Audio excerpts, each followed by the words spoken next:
This is the University of Tampa. UT students travel from across the nation and around the globe to join a dynamic learning community.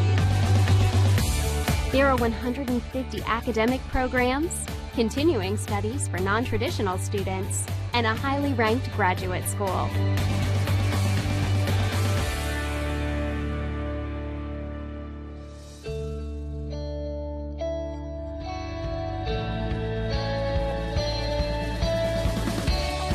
Academic opportunities are extensive and rigorous, but this mid-sized residential campus retains a welcoming feel.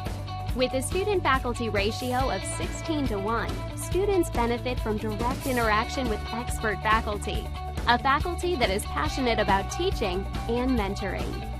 Outside the classroom, UT enjoys a unique environment. Plant Hall, a National Historic Landmark, is surrounded by modern and historic buildings on 105 acres. UT's beautiful downtown riverfront setting offers a gateway to the heart of a vibrant city. Students are within walking distance of jobs and internships, and the recreational opportunities are endless, both off campus and on campus. Students live in upscale residence halls and enjoy diverse activities, including performing arts, guest lectures, nearly 200 clubs and organizations, and a nationally ranked NCAA Division II athletics program.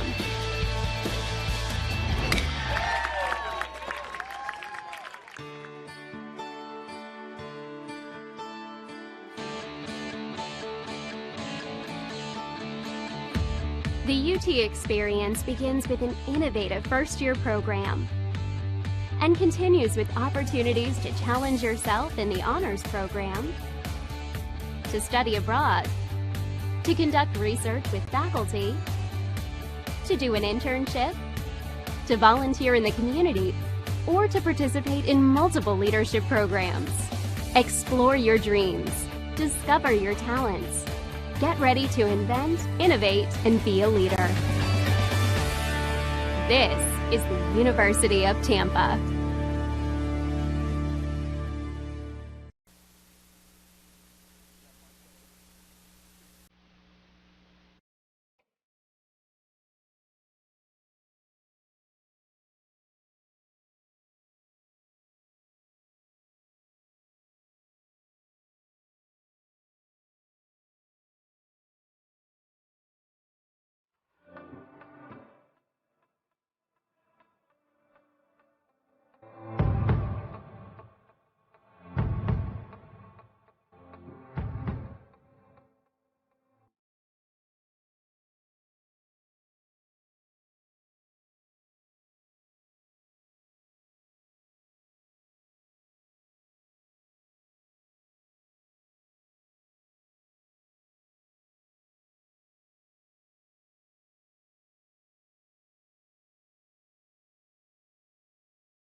Good evening, ladies and gentlemen. Welcome back to another season of Tampa baseball. Here on the broadcast, I'm Santi, sitting next to Mark here. Hey Santi, how you doing? Good, good. So before we get started here, let's go over some lineups for the Tampa Spartans from left to right. In left field, number 24, Jamarcus Lyons. In center field, number 6, Jose Cadenas. In right field, number 41, EJ Cumbo. At third base, we have number 27, Mikey Navarrete. Shortstop, number 11, JD Urso. Number 2, Drew Earhart at second base. At first base, number 23, John Malcolm. Behind the plate, number 18, Josh Rulai. And on the mound today for the Spartans will be number 4, Michael Paul. And now the batting lineup for the visiting TBA Sailfish. We have Morrison batting first, followed by Machado and Seltzer. Alley in the cleanup spot. Saldo hitting 5th. Roper, Hulk, Fabello, and Laura rounding out the lineup. So coming up to bat first will be number 15. So Landon Morrison's up to hit now for the PBA Sailfish. Coming into the game, Morrison is the top hitter for the Sailfish. He has a .250 batting average, 2 hits and 8 at-bats. Has started in all 3 games so far. And the first pitch at home for the 2021 season is low for ball 1. So coming into today's game, the Spartans are 1-1. They won their season opener against St. Leo and dropped game 2 of the series in the extra innings. As the second pitch is in there for strike 1. And the Sailfish are entering the game at 0-3 as they drop their 3 games to Florida Southern. So Paul gets the ball, winds up, and that is fouled off. And we have a 1-2 count. So Michael Paul is a 6'3" right-handed pitcher out of Clearwater, Florida. Before UT, he attended Santa Fe College. And last year was his first year of Tampa. He made 8 appearances with 3 starts before the season was shut down due to COVID. And the 1-2 pitch is fouled off into right field.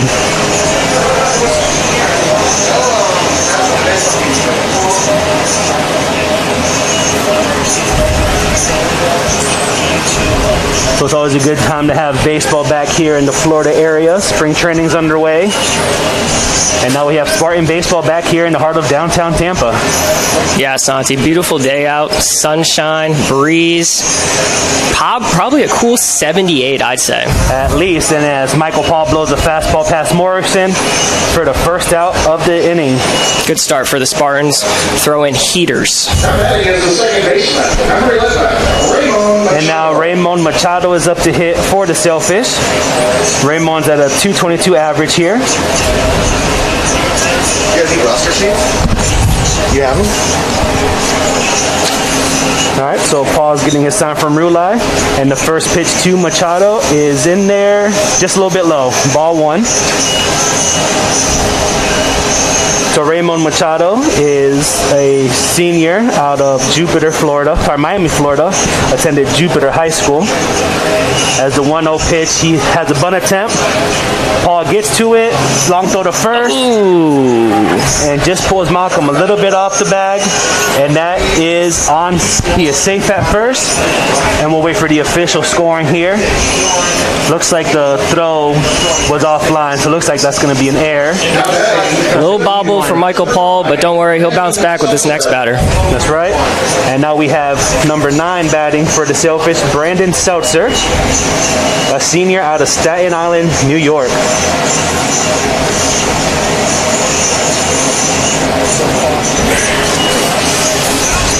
So Paul's here working out of the stretch here as the batter got on with a throwing error. And the first pitch fastball right by him for strike 1.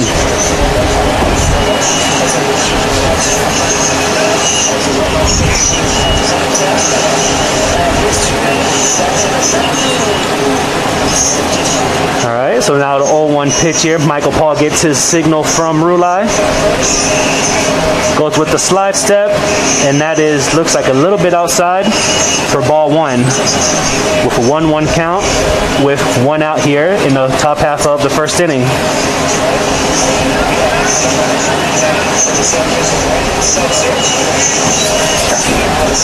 So he can clear the air at the top.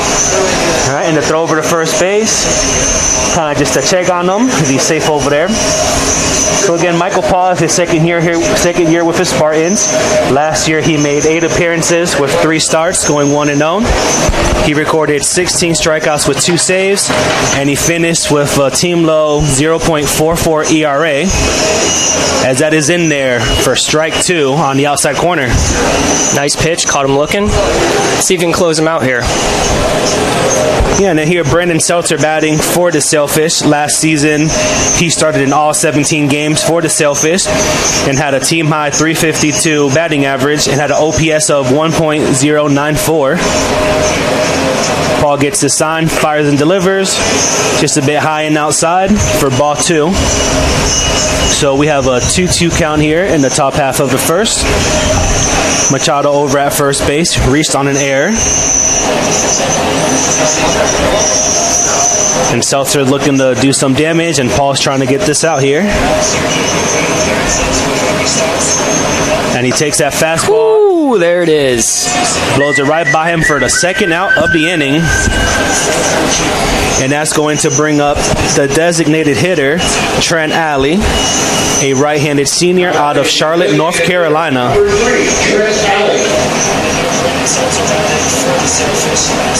So a good way to bounce back there by Michael Paul after that error on him.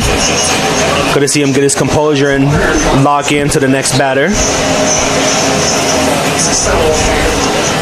And then Trent Allen here is a transfer out of Furman University. Back in 2019, he played in 45 games with 35 starts. Has a throw over to first base, not in time. Machado's in there safely.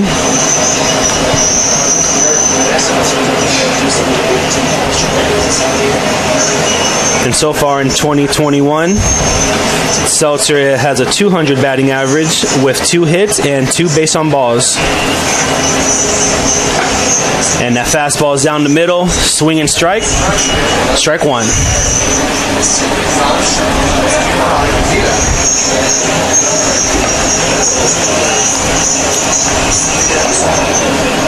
So Paul looking in from the signs from Rulai. Gets ready in his set. And that second pitch, another fastball. Pat Seltzer for an 0-2 count. You know, the fastball's been working for Paul. You think he changes it up here? Goes right down the middle. Yeah, it looks like the fastball has been working for him. It's kind of been his go-to pitch. Wouldn't be surprised if he attacks the batter here and doesn't waste the pitch and goes right at him with that fastball. And he does go fastball on the outside corner, and Seltzer is able to foul it off to keep the count alive. Sorry, that was Alley. Trent Alley's batting, not Seltzer. Seltzer was the previous batter.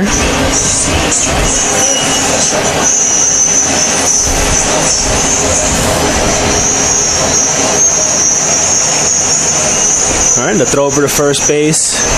Machado's in there safely again.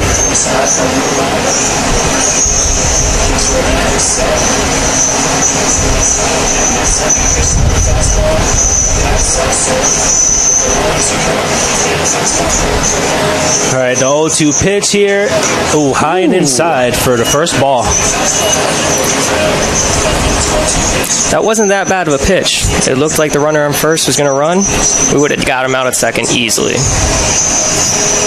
Yeah, kept it high and inside. Looks like he was kind of leaning over, expecting that outside pitch. Kind of keeps him honest there. So now we have a 1-2 count here.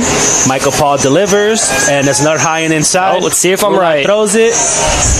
Yes, sir. There it is. There you got the 2-6 put out as Rulai takes the high and inside pitch and fires a missile down to second base for the third out of the inning. So in the inning, we have 0 hits, 0 runs, 1 error, 0 left on base, and we're heading into the bottom half of the first inning here on the Tampa Spartans TV network.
Let's go.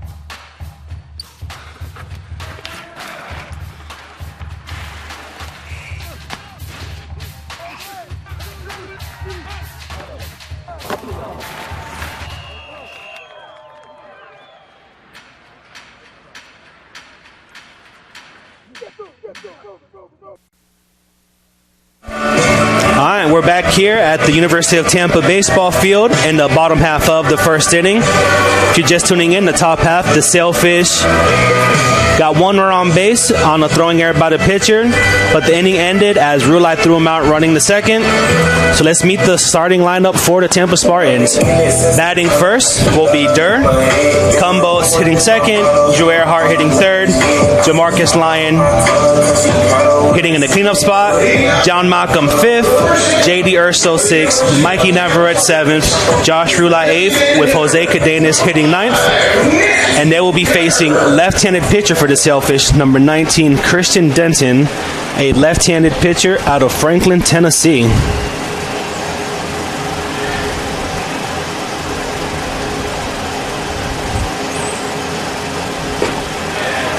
And that first pitch is in there for strike one.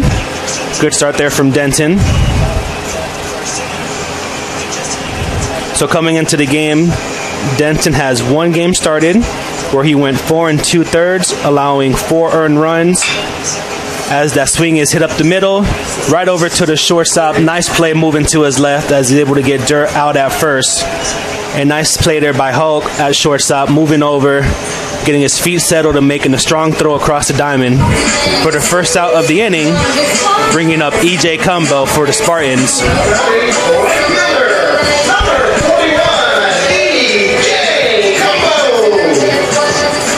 So Cumbo, the second hitter, he's coming in with a 125 batting average, a transfer here from New York Tech.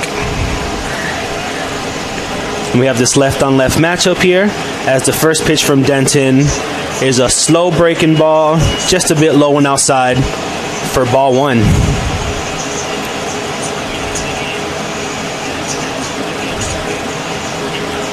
Denton getting the sign here from his catcher. Catcher's going to his wristband that you've seen a lot from baseball players these days. And another breaking ball crosses just across the belt for strike one.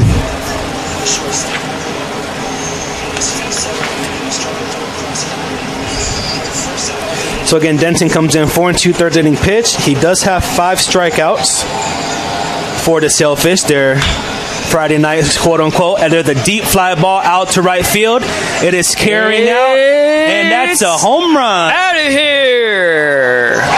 What a shot by the transfer from New York Tech. Yeah, it looks like they went up, tried to go inside on Combo, and he was able to get his hands inside the baseball, pull on it, and hit it over the fence for the first home run as his first home run as a Spartan.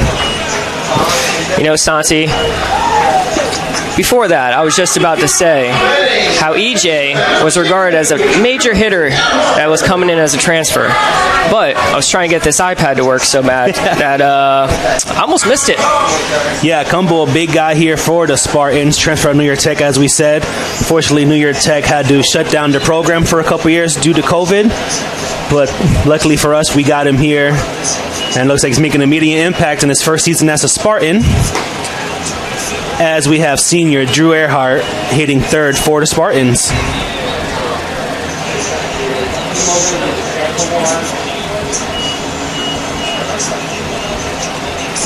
So the first pitch was outside, and the second pitch low and in the dirt for ball two.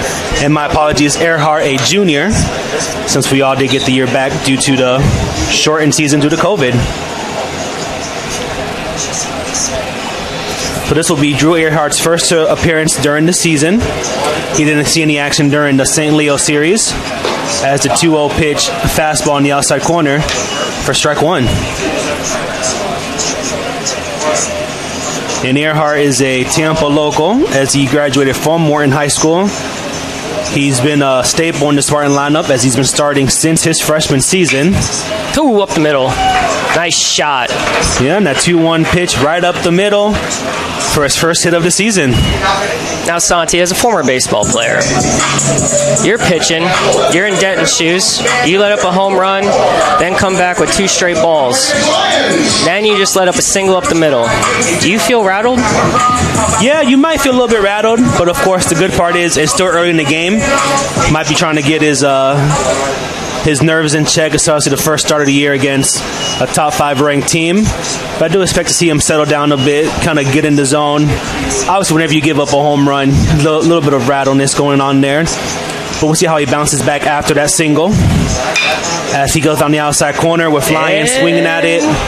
Looks like it was just off the end of his bat, but it fell right in front of the center fielder for a single. I didn't want to interrupt you there, but this Spartans lineup doesn't get any easier. Yeah, the Spartan lineup does not get easier, although that was a good pitch on the outside corner here. Yeah, Denton was working that corner good, just the Spartans lineup was able to get that and hit it just where they weren't. And that brings up the first baseman, John Malcolm. Another big-time hitter. You got 2 guys on. Let's see what happens. Yeah, and John Malcolm here is a transfer student. He attended the State College of Florida last season, and before that was at Vanderbilt University.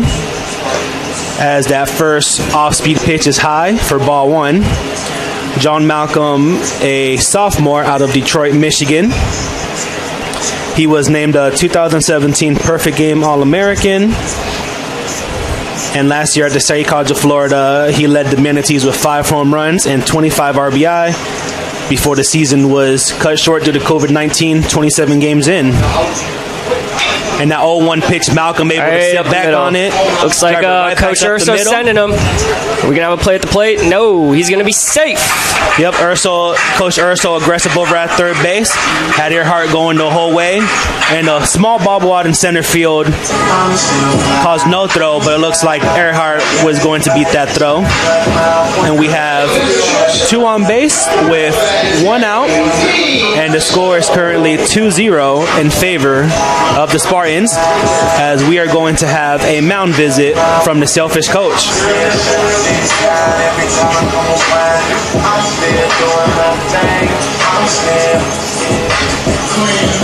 And you know, if you're a coach here, like you said, you started off, he gave up that long home run, just trying to get his pitcher's nerves under control. Again, Earhart had that single up the middle on a good pitch on the outside corner, and Lyons got that single on kind of a ball at the end of the bat. He's not making bad pitches. That curveball was good, just left a little bit high, and Malcolm was able to sit back and drive it back up the middle. But if you're coach, you're telling him, hey, it's early in the game, just kind of get things under control. You're doing fine. Was there any errors? Oh, yeah, the center fielder. Did it allow somebody to advance? I don't think it's an error. Tom, I don't think it's an error. I don't think it's an error. All right, so now we have J.D. Urso at the plate, the Spartan shortstop. Let's see how the mound visit came for Denton. And Urso here was the second season with the Spartans, a freshman in athletic qualification. And the 0-0 pitch on the way. And first pitch hack, fouled straight back for strike 1. Santi, it seems we already have some haters on our live stream that are not approving of how we're commenting on the game here. It's all good. It's all fun. We appreciate all our listeners tuning in to watch the Sailfish and the Spartans battle here on this beautiful Thursday evening going into the night. And Urso, again, it's his second year here. Last year he played in 13 games, hit a .273 batting average with 9 hits and 6 RBI. As that 0-1 pitch, he's able to lay off that off-speed pitch in the dirt for ball 1. And those were pretty good at bat there by Urso.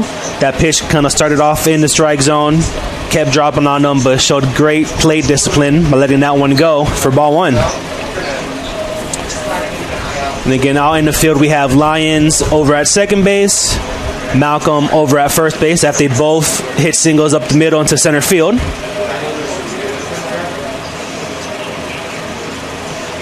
And now the pitch on its way. Looks like an outside pitch for ball 2. And while we're here, let's go over the Sailfish lineup out in the field. We have Roper in left, Seltzer in center, Morrison over in right, Lara at third, Houck at short. He made a great play during the first batter when he ranged left. Made a strong throw over the first base. We have Machado as the second baseman, Salado at first, Fabelos the catcher, and again Denton, the left-handed pitcher, on the mound. And they have an inside move over to second base where Lyons is able to get back in there safely. Good attempt. It looks like the shortstop saw some daylight, and the pitcher just a little bit late getting it there, but Lyons was able to get back safely. And we still have a 2-1 count, men on first and second with one out in the bottom half of the first. 2-1 pitch on its way.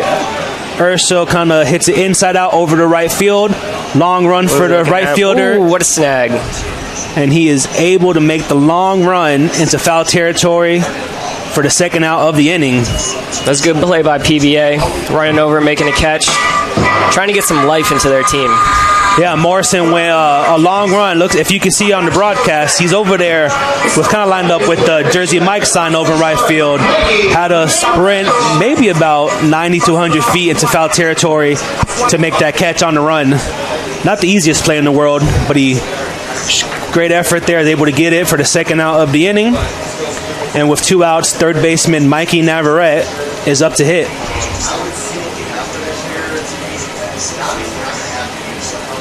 And the first pitch, another breaking ball, catches the upper part of the plate for strike one.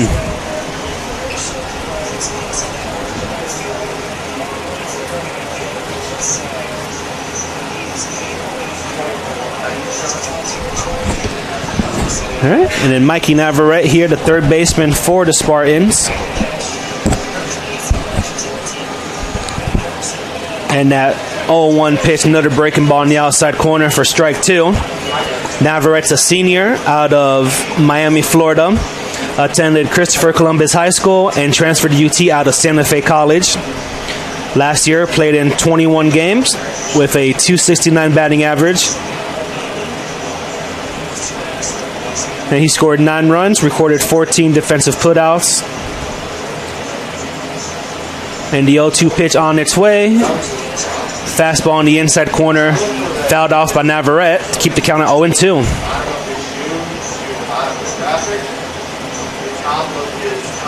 So Denton here for the Sailfish, coming back for a senior season that was cut short last year. During the 2020 season, he started in 5 games while he made 6 appearances. Finished 2-2 on the season with a 1.45 ERA, and he struck out 39 batters and 37 in the third innings of work. As the 0-2 pitch on its way, just high up there. Good play discipline by Navarrete to lay off the high fastball.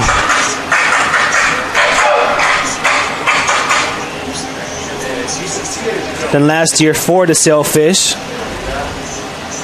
Denton did throw a complete game on February 21st, where he only gave up 2 hits and gave up no runs during the victory for the Sailfish. As he's able to get that 1-2 fastball and get it past Navarrete to end the inning. But the Spartans put up 2 runs, 4 hits, 1 error, 2 left on base. And as we head into the top half of the second inning, the Spartans lead 2-0.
welcome back here as we have this top half of the second inning.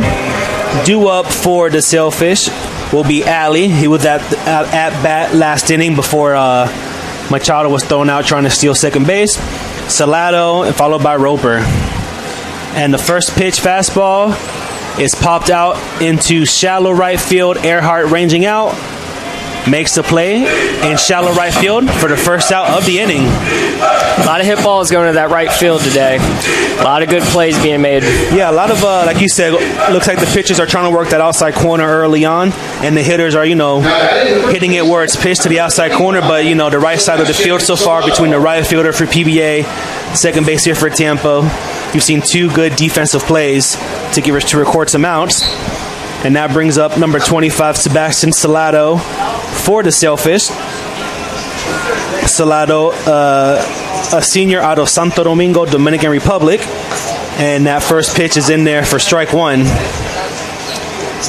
And the Sailfish are led by head coach Ken Bottenfield. Became the head coach at PBA during the 2012 season.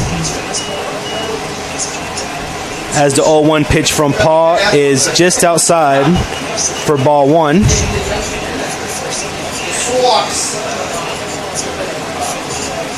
During his career at PBA, Bottenfield has 199 wins, so he's looking to get that 200th career win pretty soon here, as the 1-1 pitch is a fastball on the outside corner for strike two.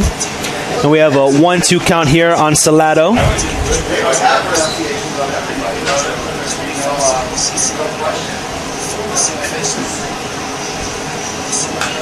And that 1-2 pitch fouled off.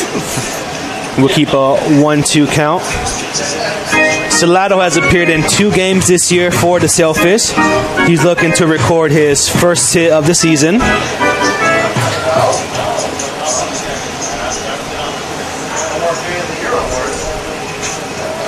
And that 1-2 pitch fouled off again, keeping that bat alive. Salado came to PBA after playing 2 years here in Tampa, down the road at Hillsborough Community College. He appeared in 40 games as a freshman for the Hawks, hitting a .286 batting average, and appeared in 22 games as a sophomore. As the 1-2 pitch is hit off the end of the bat, right back to the pitcher. Paul throws it over to Malcolm for the 1-3 putout for the second out of the inning. It's a good bounce back play by Paul. First inning, bobbled it, led to an error. Way to make a comeback in the second. Yep. And now that brings up the left fielder, number 2, Jake Roper, a junior out of Bethel, Connecticut.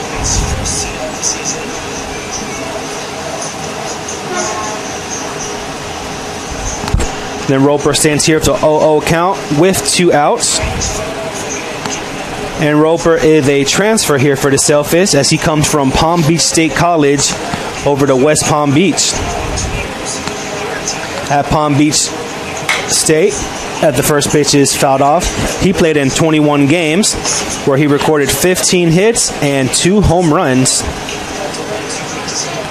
Looks like in high school, he played at the Canterbury School in New Milford, Connecticut, where he earned first-team All-Conference 3 times during his high school career. And the 0-1 pitch on its way. Another fastball fouled off to the right side for strike 2. And early on in the game, Michael Paws showing his command with his fastball. Looks like he's really pounding the strike zone there. And it seems like the Sailfish hitters, I don't know if they're losing it in the sun, between the shadows, or what it is, but it looks like he's able to kind of control the game with that fastball. And that's hit a nice line drive over to the second baseman, Drew Earhart. And again, another good play by the right side of the infield for the third out. 0 runs, 0 hits, 0 errors. And we head into the bottom half of the second inning.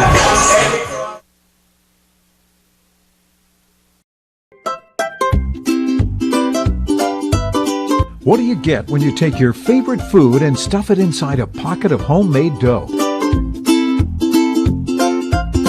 Cooked perfectly until golden brown. It's a mouth-watering empanada from Mr. Empanada. No one makes a better empanada. Take Ted Webb's word for it. Almost as good as my mom used to make. Check out our website for a location near you, MrEmpanada.com.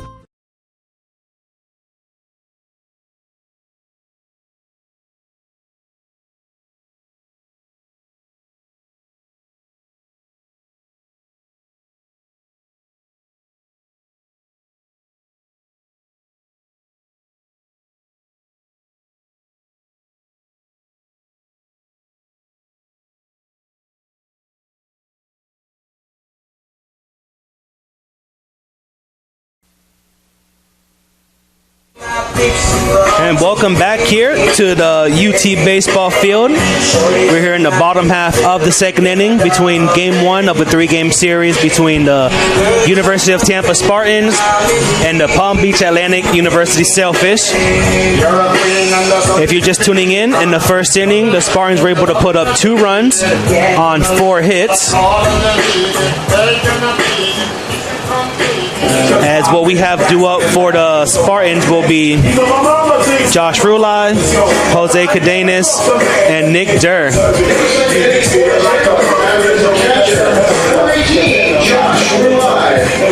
And now we have Josh Rulai up to hit for the Spartans. And then for those who don't know, Mark is our compliance officer here at University of Tampa. So Mark, with this COVID season, with all the new rules, how do you think that's affected these teams and how they've been able to, build their lineups and how it affects, rules with recruiting and everything? That's a great question, Santi. I'm glad you asked it. So basically, say someone gets COVID, then we have to go through contract tracing. It's probably a strenuous thing on the mind, right? You don't usually prep for that during a regular season. You just practice, you get good grades, and you go out and compete. Now you got to take into account, make sure you're wearing your mask, social distance. As you can see, nobody in the stands. Couple squirrels. Nobody in the stands, Just got to continue to keep social distancing. As Ula hits a nice ball to third base, and the third baseman, Lara, makes a great diving play to his left and makes a strong throw across the diamond to get the first out of the inning, bringing up Jose Cadenas for the Spartans. And you make a great point there with, obviously the ins and out of being a college baseball player or college athlete in general. Now you throw in COVID where, you worry about your classes, you worry about your practice, your games. Now you worry about, just staying healthy to make sure you're able to play in the game.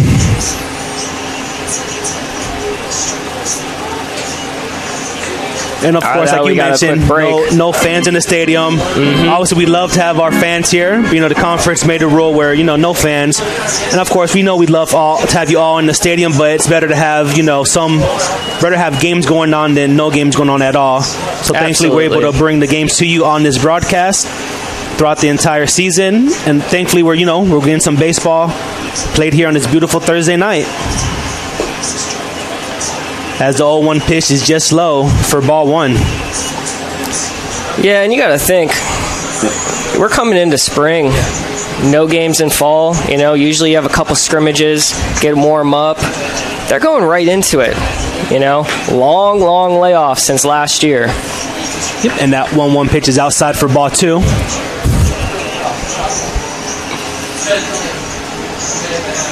Like you mentioned, no fall ball, no outside competition, just seeing your own team over and over again as that pitch is fouled off for strike 2. So that might kind of put into factor where we see, Denton was a little rocky, a little slow coming off. Coming a little bit rocky starting the game. Like we mentioned, his stats were really great last year. Probably just getting his feel, seeing new oppositions for one of the first times this year. He did have one previous game against Florida Southern, as that is outside for ball 3. We have a 3-2 count.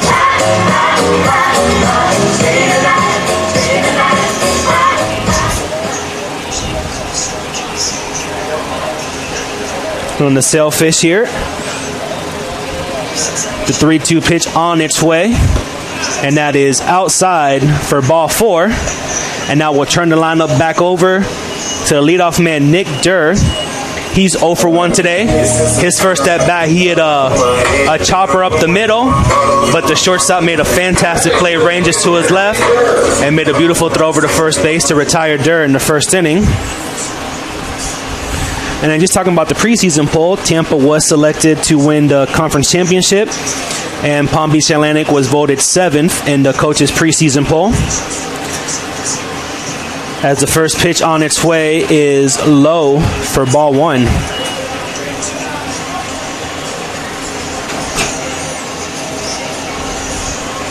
And then during the shortened 2020 season, the Sailfish were 9-8 as they finished the year out with a victory over Eckerd with a 10-7 win. They actually ended the season winning 3 out of their last 4 contests, with their lone loss a 3-2 road loss at Rollins. and the 1-0 pitch is outside as Cadenas is stealing, and the throw is not in time as Cadenas picks up a stolen base for the Spartans. Excellent call there with the steal, getting the runner in scoring position. Let's see if we can bring him home. Yeah, I like the aggressive decision there from Coach Urso early in the game. Try to get some runs going on. And Nick Durr, last year, he was a .353 hitter. He had 24 hits, 3 doubles, 8 RBI with 14 base on balls, and had a .476 on-base percentage for the Spartans. Out of Lakewood Ranch, Florida. And the 2-0 pitch is low and outside for ball 3.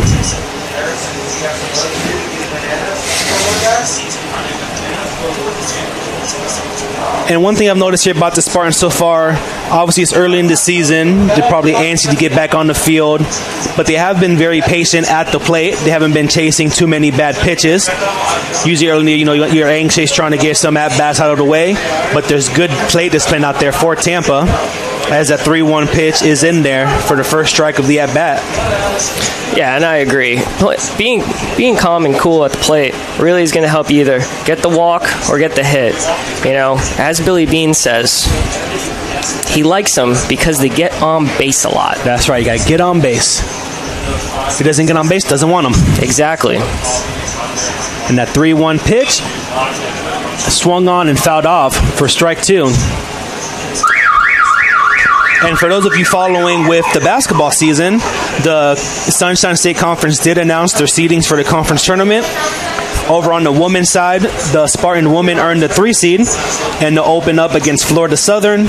And on the men's side, the men pulled the 6 seed and they'll open up on the road at Florida Tech, with Rawlins getting the first round bye in the women's bracket and Palm Beach Atlantic getting the first round bye in the men's bracket, as that 3-2 off-speed pitch is low for ball 4. And another great example of the Spartan batters just being patient, and it looks like they're just seeing the ball very well so far today.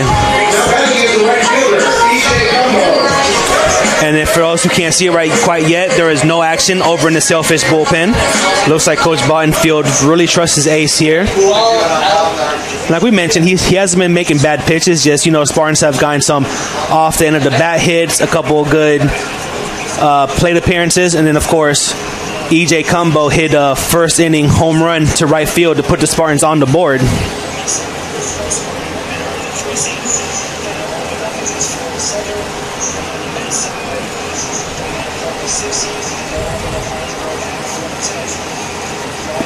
All right, now the 0-0 pitch is low and inside for ball 1. And then back during his freshman year at New York Tech, back in the 2019 season, Cumbo was a third-team All-American, and he was the 2019 ECAC Player of the Year. He had the East Coast Conference Player of the Year, and he was named first-team All-Region, and he had a .437 batting average. As that is hit over to the second baseman, he flips it over to shortstop to get the force out at Durr. And once again, the right side of the defense making outstanding plays here, as Machado reigns again to his left, set his feet, turned, threw a nice throw to Hawk for the second out of the inning. And that will bring up the second baseman, Drew Earhart.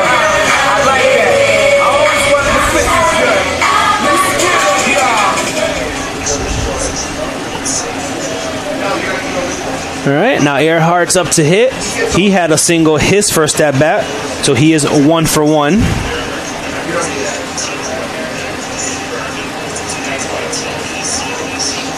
And time is called.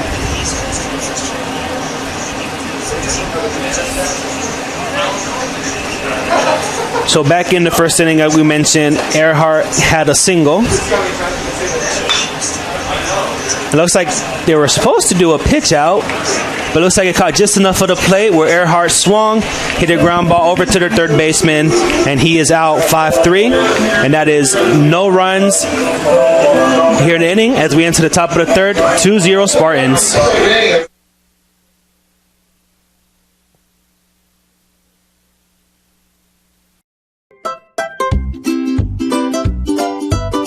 What do you get when you take your favorite food and stuff it inside a pocket of homemade dough? Cooked perfectly until golden brown. It's a mouth-watering empanada from Mr. Empanada.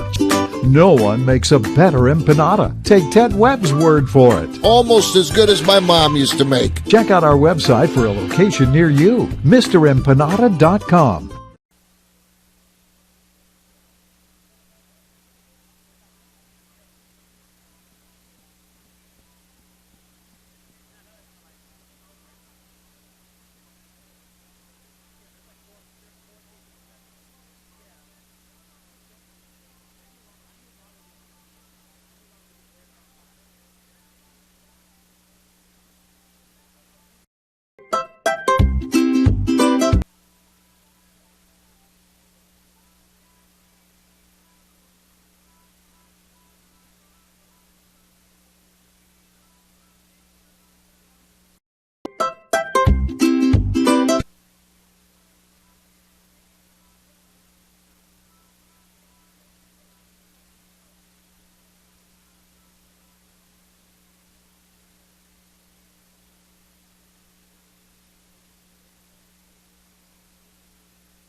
All right, and welcome back here. We have the top half of the third inning. Now batting for the Sailfish will be the shortstop, number 17, Sean Hawk, a senior out of Royal Palm Beach, Florida. As that first pitch from Michael Paul catches the outside corner for strike one. Then, of course, the University of Tampa are led by head coach Joe Urso. He has 20 seasons so far here at the University of Tampa. As that 0-1 pitch catches the outside corner. He's accumulated over 840 victories. He has coached to 5 national championships, and he has guided 73 MLB draft selections. And that 0-2 pitch is fouled off. Keep the count at 0-2. And this is his 21st season as a head coach here at Tampa. And, of course, his 5 national titles have all come since the 2006 season, as the Spartans have 8 total throughout the duration of the program history. And that is on the outside corner, lofted out to center field for the first out of the inning.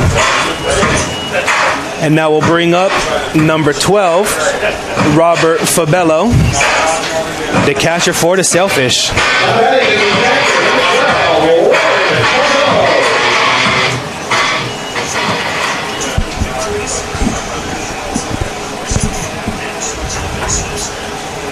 To Robert Fabello on the left side of the batter's box as he squares for a bunt, and that's in there for strike one. Fabello, a senior here out of Miami, Florida, a transfer. He played before coming to PBA. He was at the University of New Orleans, as that is just low for ball one. Last year for the Sailfish, he appeared in 17 games, earning himself 15 starts. Had a .263 batting average, which included 15 hits and 4 doubles, as he fouls that 1-1 pitch off for strike two.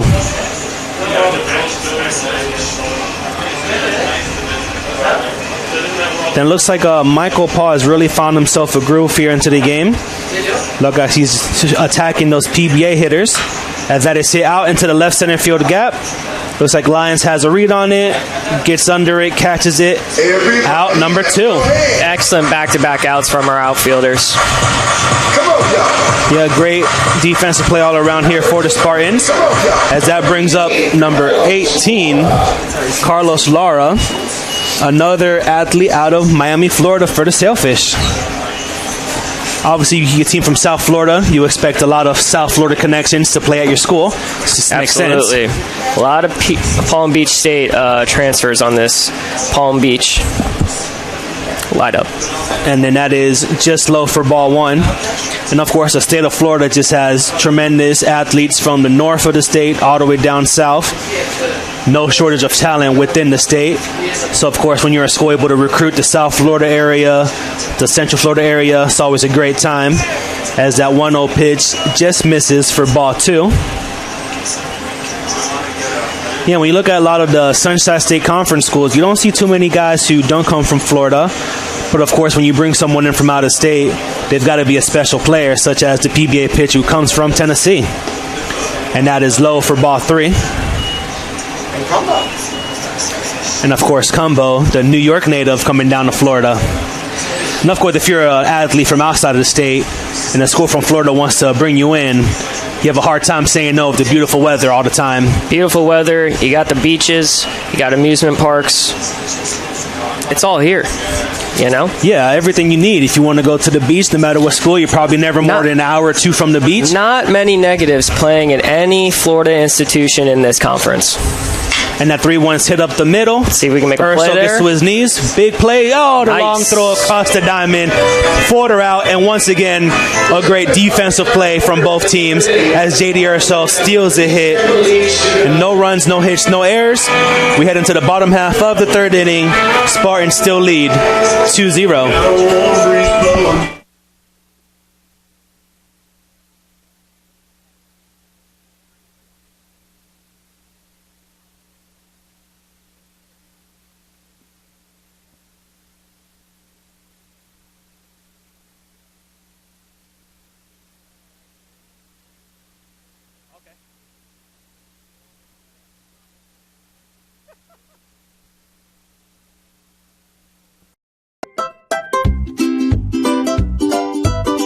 What do you get when you take your favorite food?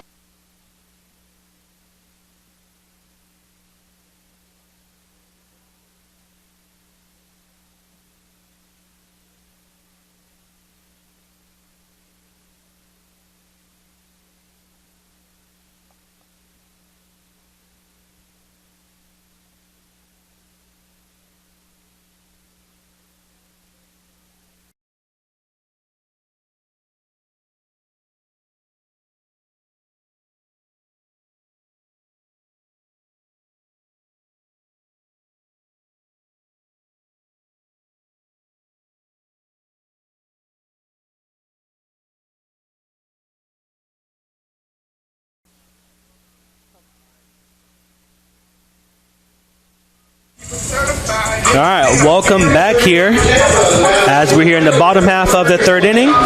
The left fielder, number 24, Jamarcus Lyons, is leading off. And Lyons, again, another Florida native, as he's here out of the hometown native. He's from Tampa, King High School. As he turns on that first pitch, looks like he just got under it. And the left fielder is able to camp under it for the first out of the inning. Looks like off the bat, it looked like it was well struck, but again, looks like he just missed it. And the left fielder catches it just before the warning track. And of course, like we mentioned, the Sunshine State Conference, one of those schools, one of those conferences where every school has something unique to offer. A lot of beautiful campuses, great amenities. And Palm Beach Atlantic is one of the newer schools in the conference, as they were added just a couple years ago, along with Embry-Riddle. As that one at the first pitch is hit out into left field again, and the left fielder camps under it and catches it. So 2 quick outs here for the PBA Sailfish. And if you're Denton, that's what you want to have happen here after that first inning you had. Absolutely. Back-to-back outs. As a pitcher, that's making me feel a little more confident. Getting the gaining the confidence, getting back in the zone, and putting out a performance. Yeah, it doesn't hurt, 2 pitches, 2 outs. We'll see what Urso does here. Also doesn't help that pitch count. That's right. And then that Longer first in the pitch game is outside.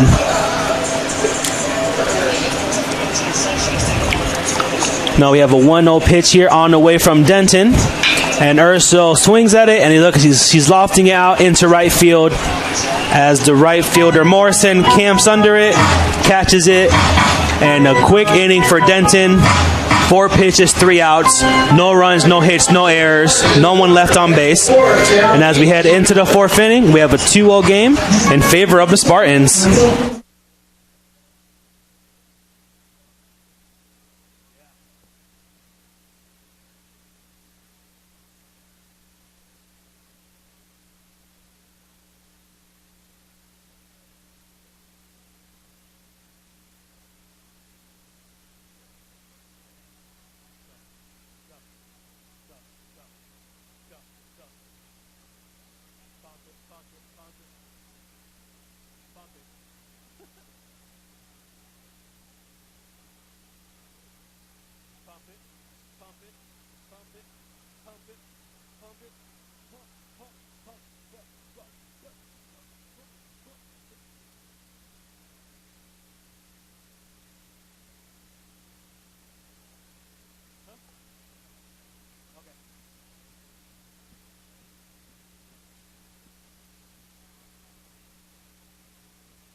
All right, and we're back here as the nighttime is falling in here at Tampa with the beautiful scenery of downtown Tampa, the birdcage as they call it here at the University of Tampa, as that first pitch is low and outside for ball one. And if you're PBA right now, after that last inning, 4 pitches, 3 straight outs, you're looking to bounce back here with the bats. That's right, and as this next pitch is on the outside corner for strike one. And that bat here is number 15, Landon Morrison, for the Sailfish. Paul's been very good on that outside corner. Let's see if he goes back to it. Of course. And that is, looks like a little off-speed pitch, and it's fouled off for strike two. And of course, Landon Morrison here for the Sailfish.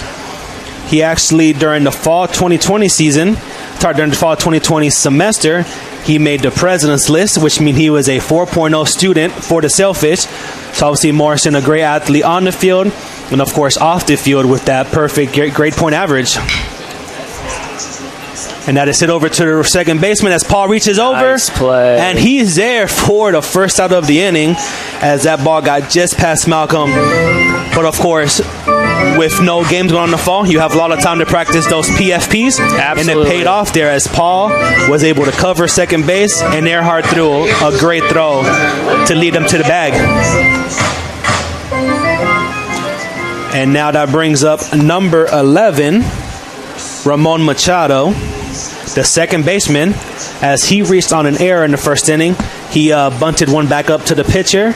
Paul bobbled it a little bit, threw it high and wide over the first base, pulling Malcolm off the bag, allowing Machado to reach first. And then Machado tried to steal second base later in the inning and was gunned down for the third out as he fouls that first pitch off for the 0-1 count. And once again, like we mentioned, that right side of the field, just great defense all around. And that is fouled off for strike two. It's great we got no fans. There's been a lot of foul balls today. Yeah, a lot of hazards. Saving here. lives.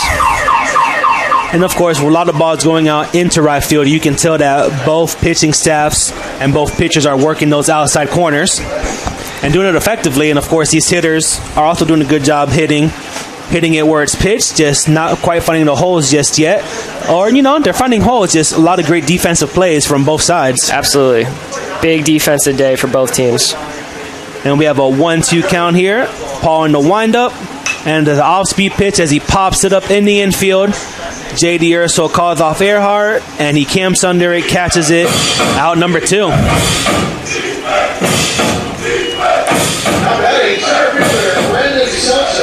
And now the center fielder, Brandon Seltzer, is coming up to hit. He has one at bat today where he did strike out. Let's see what Michael Paul is bringing here to the table with this 0-0 pitch. If I was a guessing man, I'm going fastball. And there's a fastball, inside corner, strike one.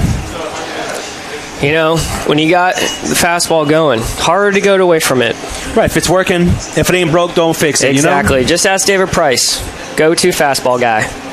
And now 0-1 pitch, low and outside, ball one. And then this is Michael Paul's second start of the season. During his first start, he pitched against St. Leo. He earned the victory as he went 5 innings, as he gave up 5 earned runs on 5 hits, as that 1-1 pitch is fouled off for strike 2. Looks like it caught a piece of roulade a little bit, but looks like he is okay. Tosses the ball back over to Paul, and he is prepared for this 1-2 count. 1-2 count. See if he goes low and away. Make some chase. Yeah, like we mentioned, that fastball is working. The outside pitch is working. I think low and away is a good call here. 1-2 pitch on his way. That's what it was. Just good piece of hitting. Got a little bit of it. Good piece of hitting for that foul ball by Seltzer. Again, Seltzer, a senior out of Staten Island, New York. Previously attended Fairleigh Dickinson University.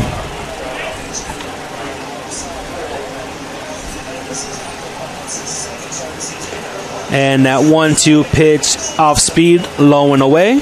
Ball 2. Then Brandon Seltzer. He actually aspires to be a financial advisor, a finance major over at PBA. And that is fouled off down the third base side. Count stays at 2-2. Gotta say, I used to take some finance classes back in my day. Not my favorite subject. So anyone who can major in finance, you know they're doing very well off the field. Big brain over there. Absolutely. Any type of math major, kudos to you. And the 2-2, 2 outs on its way. And that is popped up over to the right side. Looks like Malcolm is ranging over. And maybe running out of the room. And it looks like it just drops foul.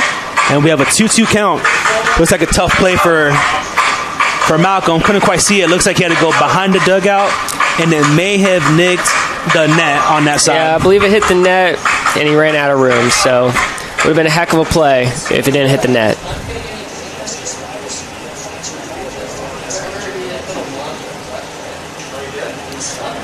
All right, now we have a 2-2 count.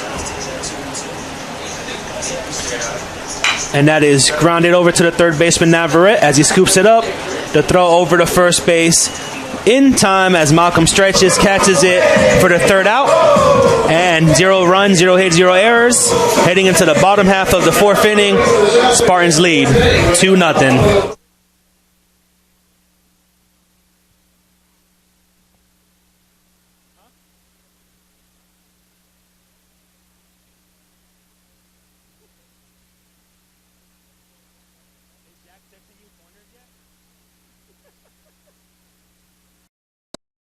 So why are you at PBA? Because I wanted to be in a Christian environment. Because I love the community. A million opportunities for me to get involved. I really find myself.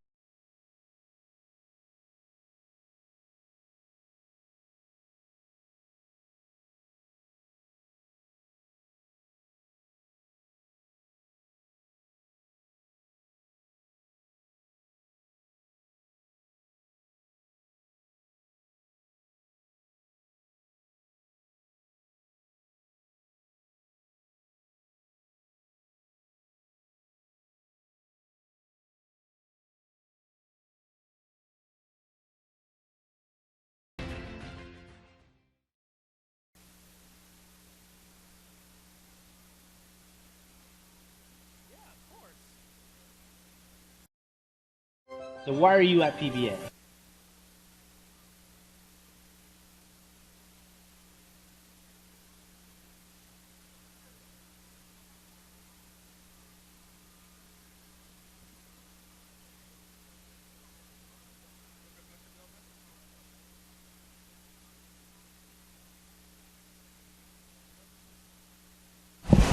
All right, and we're back here, bottom half of the fourth inning. Mikey Navarrete steps into the plate, shows bunt, pulls it back outside, ball 1. And for those of you listening in and haven't followed us on social media yet, you can find us on all platforms at Tampa Spartans, Instagram, Twitter, Facebook, as that 1-0 pitch is fouled off for strike 2. You know, keep up to date with your favorite teams here at Tampa. Up-to-date information. And, of course, if you need to find the website, it is tampaspartans.com. You're able to find game stories, stats, pictures, videos, anything you need. And, of course, we are on YouTube. This is the 1-1 pitch from Denton is lined out into right field as Morrison camps under it. And that is out number 1.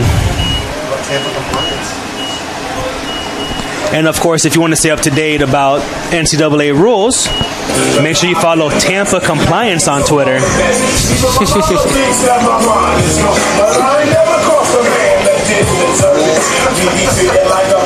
Love it. And now that brings up Josh Rulai to the plate, the catcher for the Spartans, the 8-hole hitter. As Denton's first pitch is a slow breaking ball that just stays high and outside. Ball 1. Rulai, a sophomore, another local kid out of Riverview, Florida. Attended Riverview High School, and he transferred in from Pensacola State College as he swings and misses on that inside fastball for strike 1. Rulai, a cybersecurity major. Last year he played in 20 games, hit .261 with 18 hits, and drove in 13 RBI. As that slow curveball, it's outside corner, strike 2.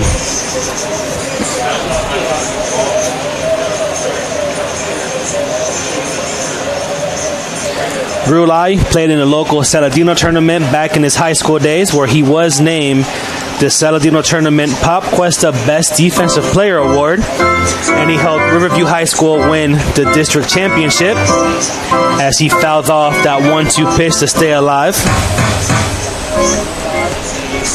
Last year during the Carson Newman series on the road, he had a 6-for-13 series where he hit 2 home runs and 5 RBI, and he ranked 3rd in the SSE in putouts and 8th in caught stealings last year. As Denton takes a fastball and throws it past Rulai for out number 2. Bringing up the center fielder, Jose Cadenas.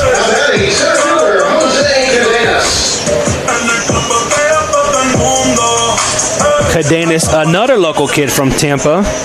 Cadenas is a junior, where he attended Gaither High School, where former UT basketball player Jordan Davis is the head basketball coach. And Cadenas also attended HCC, played for the Hawks. But just all-around local connection for Cadenas.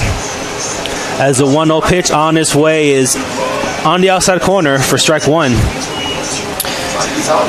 You know, PBA's third baseman is cheating up a bit. I think he's a little nervous after that bunt attempt. Yeah, in the beginning Cadenas, of the inning. Of course, a lot of speed here for the Spartans. As that is flied into center field, as the center fielder camps under it, and Seltzer catches it to retire the side. No runs, no hits, no errors. We're heading into the top half of the 5th inning. 2-0, Spartans on top.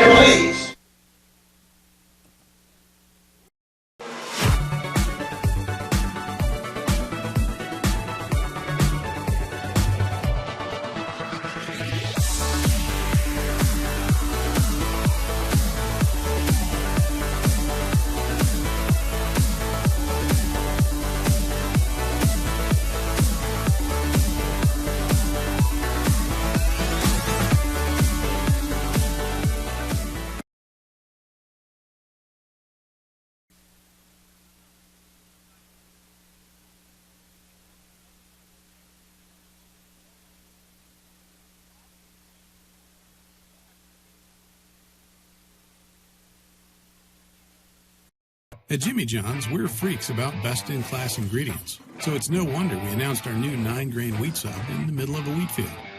When you've got news this big, it's not enough to just add it to the menu. Where's the freak yeah in that? To celebrate a new sandwich with a taste so inspired, we introduced it in the place that inspired it. The new Jimmy John's 9-grain wheat sub, now available at a Jimmy John's, much, much, much closer to you. Wheat yeah? Freak yeah.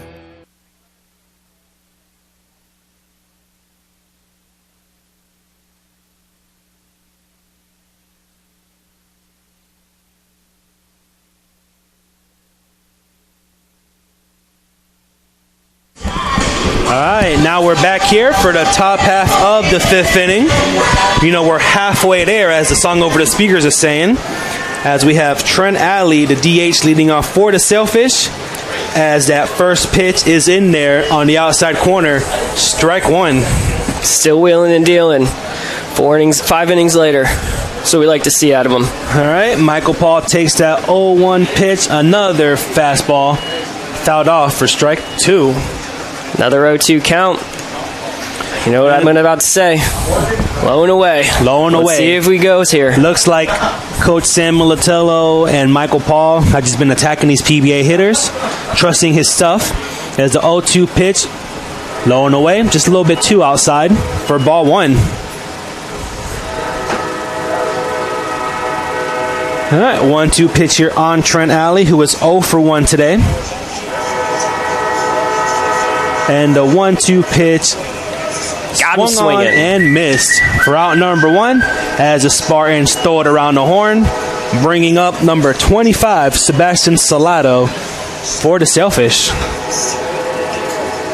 Now batting is the first baseman, Sebastian Salado. Salado, the first baseman, is 0 for 1 today. So far, Michael Paul's had a solid outing. He's on 4 1/3 with 3 strikeouts so far. That's pretty good. Let's see if he can pile on the strikeouts this inning. Yeah, let's see. He's been efficient, you know. He's only had 55 pitches so far, as that is a slow runner to the third baseman. Navarrete cuts it off, makes a strong throw across the diamond for out number 2. And again, smart defense here by Navarrete. Looks like we had a pretty good runner over at the batter at the plate, and if Navarrete kind of lets that go and doesn't cut it off, that's going to be a tough play for their shortstop Urso. With a pretty decently quick runner, we have bang play over at first. But thankfully, good defense by Navarrete. Cuts it off. Throws to the first. Gets out number 2. Absolutely. That's not the first good play Navarrete's made today. He's made a handful. Yeah, solid defensive player there. As Jake Roper swings on and misses for the first strike of the inning. Of the at-bat, sorry. And off-speed pitch low and outside. Bounces in there for ball 1.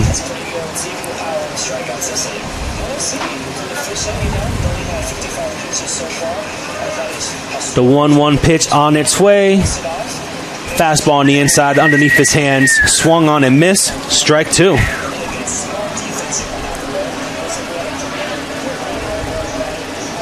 And the 1-2 pitch on its way. Swung on, fouled off. Actually, looks like it may have a chance to stay in play. Nope. Kind of prematurely called it, but it does end up out of play. A little closer than I was expecting at first off the bat. You may have jinxed it. Yeah, the wind may have blown that one back in, you know. I won't be shocked here if he gives him the high heat. Yeah, wouldn't surprise me. Like you said, the high heat, maybe in on the hands. We'll see. We have a 1-2 count. And he does an off-speed pitch low and outside. Should have stuck with the low and away, but felt a little crazy there. And then good there by Roper to see that one kind of lay off of it. And the 2-2 pitch. Roper stays alive as he fouls that one off. It's a good eye right there. Way to make contact. 2-2 with 2 strikes. That's right. Just, you know, you have a close pitch. You're not sure if it's going to be a strike or a ball. Not your favorite pitch. Just kind of fight it off. Live to see another pitch. And the 2-2 pitch on its way. And that is just foul. That would have been in the corner. Probably a double.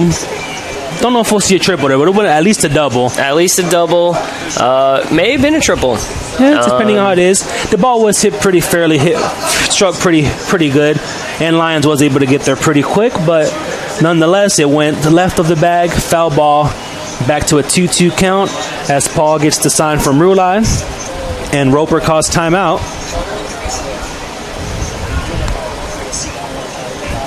Roper, the left fielder here for the Sailfish. And he swings and hits that one to left field as Lyons is unable to get it, and that ball lands just foul. As Lyons made a long run. You guys can't see it on the screen. But Lyons had a run left. He had a sprint over to the line. And it looks like Lyon is still a little bit down. Not quite sure what happened. It looks like he may have ran into the fence when he was going after the ball. It looks like his momentum, he tried to reach for the ball. The momentum took him into the fence.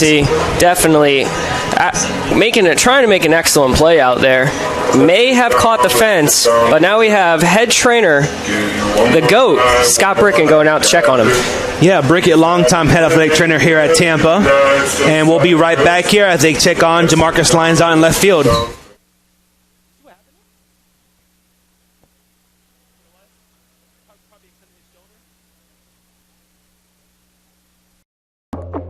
We're more than just $7.99 large 2-topping pizza delivered. Hey, B, is this it? We're an end zone dance to your doorstep. No one out-pizzas the Hut.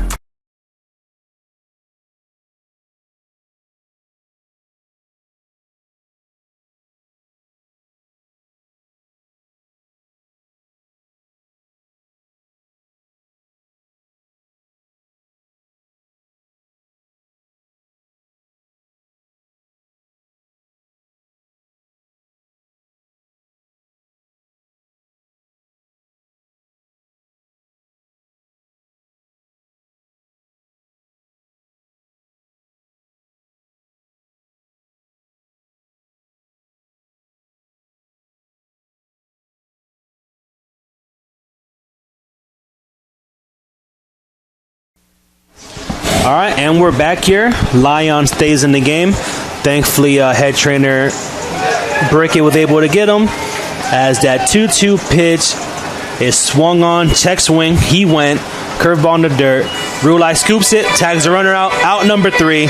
No runs, no hits, no errors. Heading into the bottom half of the 5th inning. 2-0, Spartans on top. And Santi, it looks like we got out of that inning with A, the out, but B, it looks like Lyons is going to be okay. Yeah, of course, you never want to see anybody come up slow or kind of move gingerly, so it's thankful to see him get up. Again, it looks like he may have kind of, when he stretched for the ball in left field, he may have kind of ran into a fence, maybe affected his shoulder, could have been a lower leg injury. Not quite sure, don't want to speculate too much, but thankfully, nothing too serious, and he's back in the game and able to finish the inning out. And thankfully for Paul, he struck the batter out, didn't have to make Lyons try to run too much. Absolutely. There. No line drive or fly ball over there. So he's also helping his teammate out. Yeah, because those baseball guys sometimes just love testing the odd man out every once in a while. You always see it. But anyway, they got out of the inning, and we'll have Denton back on the mound for the Sailfish. Like we mentioned, Denton's a good pitcher here for the Sailfish. Like we said, he had that rough first inning. He got the first out, gave up the home run, back-to-back hits. It looks like, things were getting away from him, but he got the mound visit from his pitching coach, able to settle him down. And since then, he's made really good pitches, been able to keep the Spartans hitter at bay. Yeah, I couldn't agree more. Started good, then had a little rocky, but now he's back to form. And the Spartans need to start getting some hits and some runs going to get him rattled again. That's or it's going to be a long night. And of course, Denton, again, he's doing good, but now this will be his 3rd time through the lineup. He's facing someone 3 times. You get to see him, see how they do. So Nick Durr will come up to hit for the Spartans. Durr on the day is 0 for 1.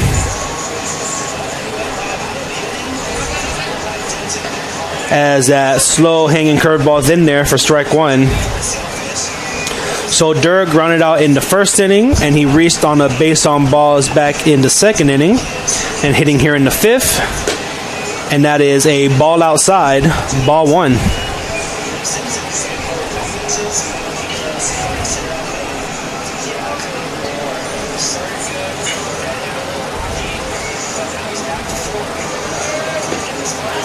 And that is outside for ball 2.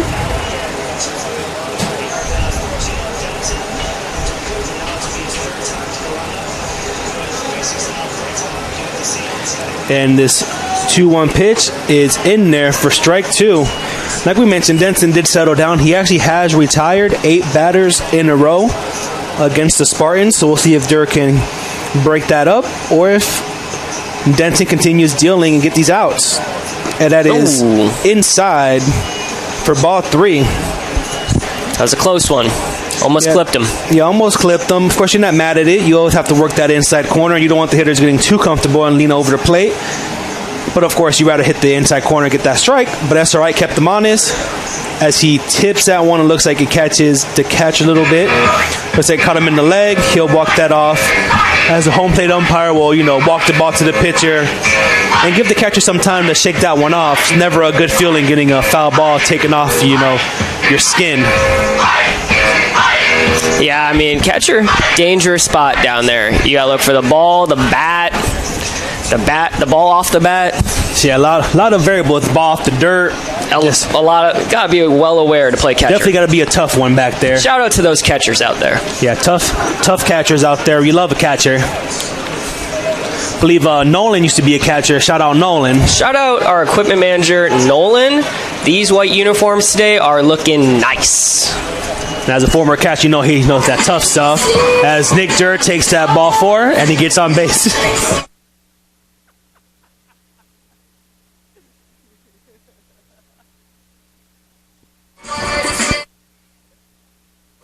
And now coming up to hit for the Spartans will be E.J. Cumbo. Again, he hit a home run back in the first inning. And last time up, he reached on the fielder's choice as the pickoff attempt over to first base. Not in time. Durr is in there standing up.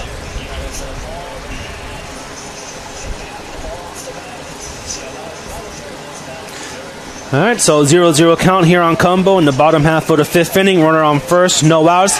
The move over, Durr dives in. Not in time. Safe. And it looks like Denton's a little worried about Durr on first, but he's got to remember, big number 41 at the plate right now, hit one over right field. A lot of pop in that bat. And he squares around the bunt, and that is outside for ball one. Changing it up. We just compliment on that big bat, and then boom. Boom.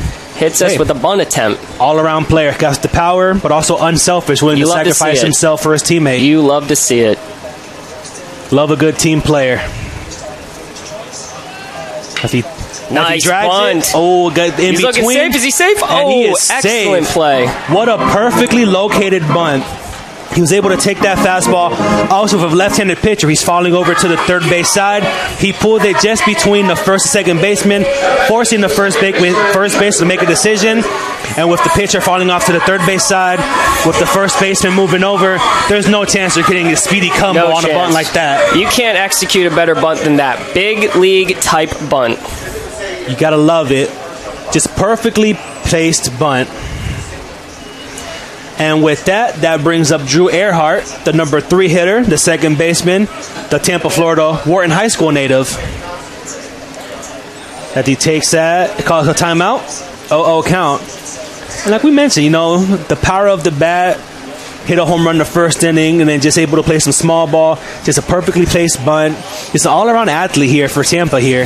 Absolutely, and with 0 outs, 2 runners on base, we could be back to a first inning situation real quick. And of course, if you're a fan of the Spartans, you gotta love the situational baseball. He had retired 8 batters in a row. Obviously, you gotta change little things up. Why not try to bunt and get on base? All right, and the 0-0 pitch to Earhart, and he squares around the bunt, and that is outside for ball one. So if you're a coach, of course, you've seen, 3 straight innings with no runs.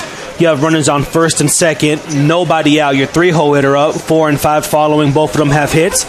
Try to move some runners over. You got to trust one of your lineup to get a run in. Runner on third base, no out, with at least 1 out. But we'll see if the bunt is still on. Also, we have the third baseman creeping in. Wouldn't surprise me if Earhart tries to slap one past him or pull one past him. But instead, he pulls around. A beautiful bunt down the third baseline. Another excellent bunt with the out. But the key with the bunt is always you just want to move the runners, and that's what he did. Yep, and again, beautiful bunt. Hits it right at the third baseman, just a little bit ahead. Make sure he has to come up. No chance for a play at second or third. Drew Earhart sacrifices himself. Runner second and third with Jamarcus Lyons up for the Spartans. Jamarcus Lyons, another big hitter. See what he can do here. I once watched that man squat 580. Easy. Obviously a strong... Maybe 680. I wasn't counting, but it was a lot of weight. We'll have to ask Justin, the strength and conditioning coach. But now we have the infield pulled in with the 4-hitter Lyons up. He is 1 for 2 today. And that first pitch is in there for strike 1. Looks like got just the bottom half of the plate. Yeah, interesting strike zone today by the umpire. Yep, but it has been consistent on both sides at least, Absolutely. That's all you ask. That's all you. Yeah, if you don't like it, if you don't like it, just know their team's not liking it too. That's all you can ask for. No one's being favored here.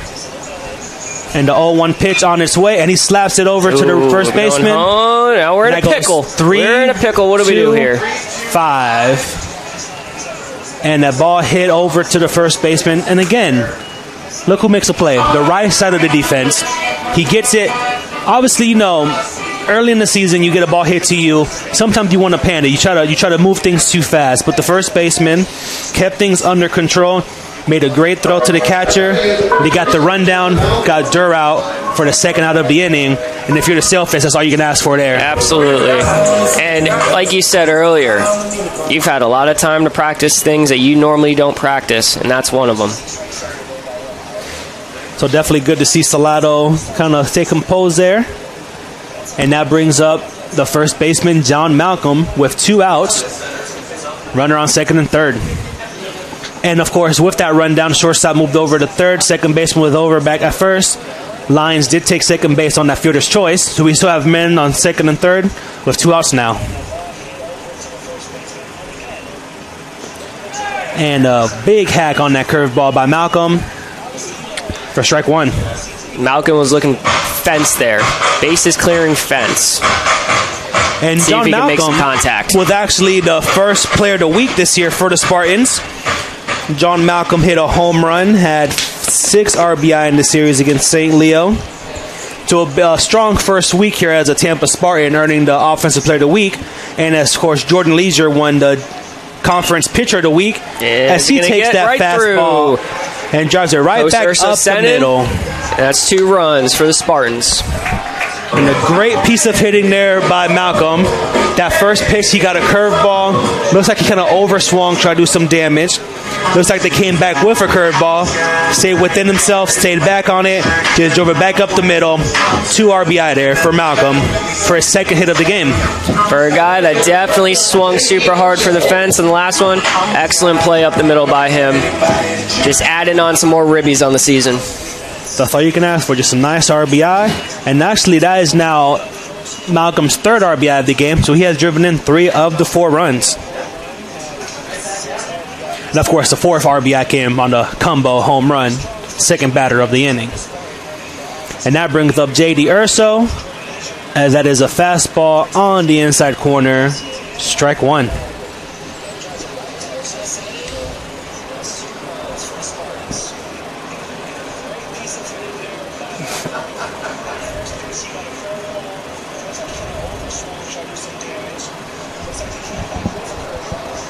All right, we have a little lengthy delay here. Looks like Denson's making sure he has a good pitch here for the Spartan shortstop. Does just want to lob one in there, let Urso hit one in the gap and keep him running for days. As he takes that off-speed pitch, flares it out into right field, and the right fielder is able to get under it for out number 3. But the Spartans are able to score 2 runs in this inning, as John Malcolm had an RBI, 2 RBI single up the middle to extend the Spartan lead to 4-0, heading into the top half of the 6th inning here at the University of Tampa.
At DoubleTree by Hilton, we believe in nice. Not your okay, fine, just being polite kind of nice, but a genuine nice. The kind that's contagious, that you can't help but take with you. kind of nice you want to share with others. But don't take our word for it. Come for a stay and help us prove nice travels. Book at DoubleTree.com. And we're back here at the UT baseball field. Commercial ran a little bit long here, but that's all right. The sixth inning presented by DoubleTree. Yeah. As the Shout out first to the pitch sponsors. was fouled off for strike one. Shout out the sponsors. And if you guys ever want to come to Tampa, make sure you hit up the DoubleTree for wonderful rates here in the heart of Tampa. As the 0-1 pitch is outside for ball one. And of course, we want to give a special shout out to Athletic Director Larry, who's listening in. We appreciate you tuning in and supporting. And if any listeners have any questions, hit us up at Tampa Spartans on Twitter, and we'd love to speak to you. Let us know what's on your mind. If you want to speak, have any questions, we're here for you.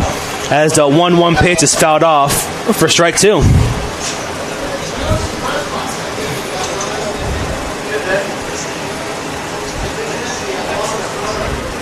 And we have the shortstop Huck hitting, and that is upstairs for ball two. You know, Santi, you went upstairs, but you know what I'm about to call here? I'm taking a wild guess. Low and away. Yes, sir. Yes, sir. Let's see what he has here. Low and away, but it looks like the catcher just didn't quite stick it, and a ball is called. Ball three. That looked like it would have been a strike if Rulai hung on there. Yeah, what are your thoughts on that? It looks, it was a tough one. Looks like he had to reach for a little bit, but of course, if he framed it, it'd be a close one. The umpire has been, leaning with the outside pitch. It That's what I was saying. Could have been a strike. Yep. Guess we'll never know, but we'll bounce back for 3-2 pitch here by Paul. And that's a line drive up the middle. Right up past Paul's head, and that is the first hit of the game for the Sailfish. And it won't be jinxing now. So first hit of the game by Sailfish. Heck of a performance by Michael Paul today. Let's see if we can keep it going. Yeah, see how he bounces back here. Let's see if he could get a twin killer here. Nice little GDP. Or let's see if number 12, Robert Fabello, can extend the inning and move the runners.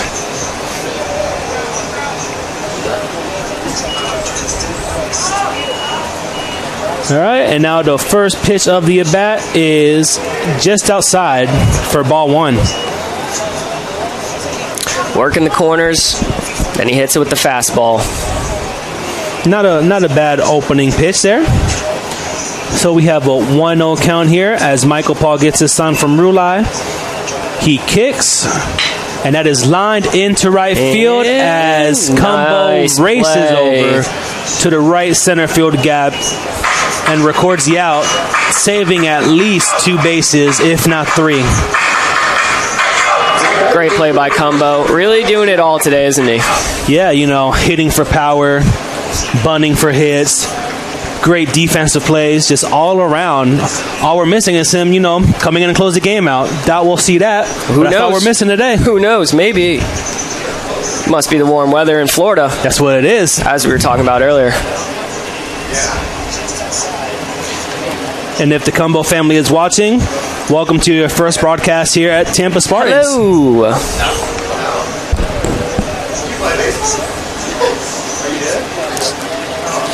And of course, like we mentioned, right now in New York and Old Westbury, where New York Tech is, it's 53 degrees. So it's not freezing over there right now. Not freezing. But it's not quite 75 in the middle of March, As the 1-0 pitch is fouled off for strike one. To some people, 53 may be a great temperature. Yeah, not for us Floridians. Here in Florida, 53, we're bundled up. Bundled up, freezing. Bundled up. Hot cocoa and all. Hot cocoa, a blanket, maybe a parka. I don't know. Yeah, that's 40s weather. You're right, that's 40s. It ain't that far off. It's not far. Definitely at least a long sleeve and a jacket. Can't only have one layer. And the 1-1 pitch outside and low for ball two.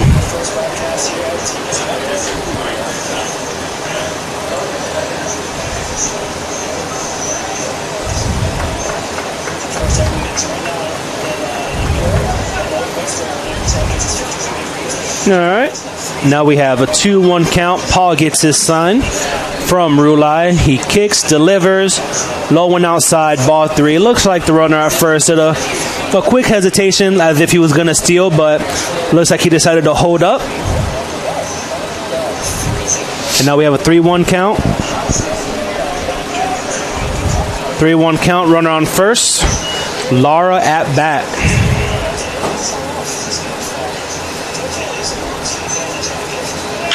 And that is hit down the left field line. Foul ball. And a great stop there by Zimmerman out in the bullpen to protect the pitcher in the bullpen. Not quite sure. There is some action in the Spartan bullpen. Some action, but looks like a little warming up. Stretching it out a bit, feeling good. Getting loose. We'll let you know who that is once we see the number. Looks like a little bit far away. Looks like it may be number 8, Jordan Leisure, but we'll double check and confirm that for you. As that is fouled off, keeping the count at 3-2 as the runner was off on that pitch.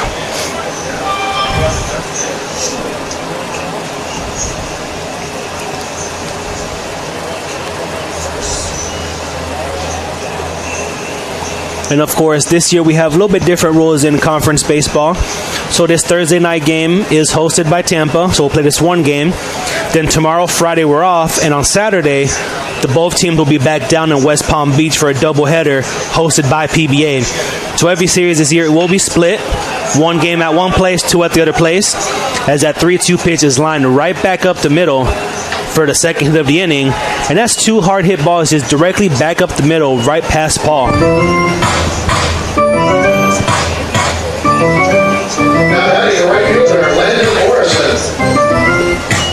And if you're PBA right now, this is what you've been wanting the whole game.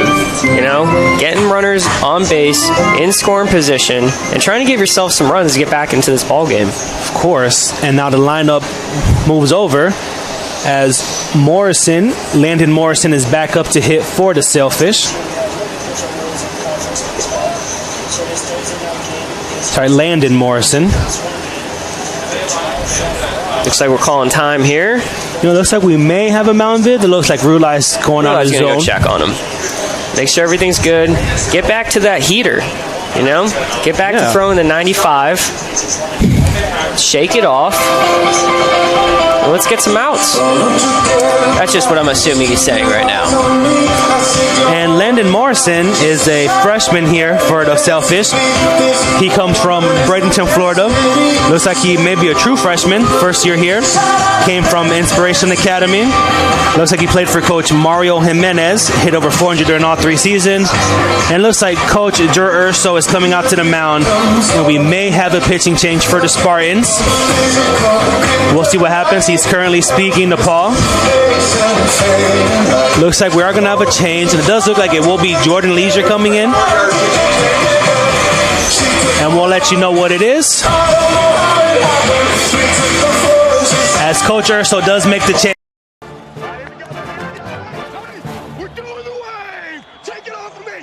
For 42 minutes, he's been trying to bring an entire stadium to its feet. Why does he do it? For glory? Notoriety? We don't know. Frankly, we don't need to know. But much like this hero, Courtyard is all about the game. 1, 2, 3. Whoa, there's my guy. Yes. Go. Snacks? Yeah, man. Eat it up, and we're going to burn it off doing the way.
And we're back here in Tampa.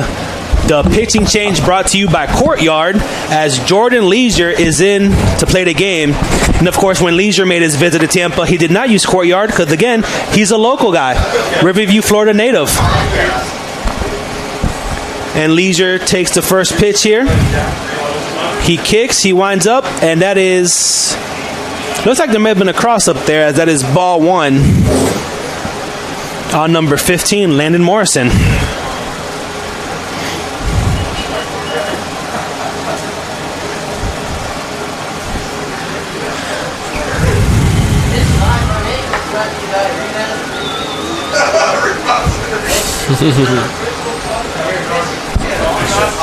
right, we have a 1-0 count here.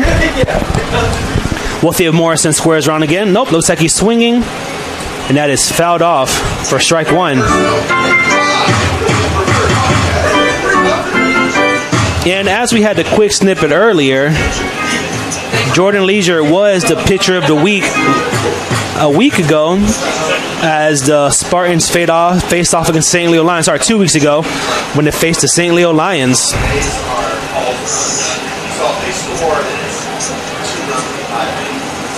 All right, the 1-1 pitch fouled off for strike two.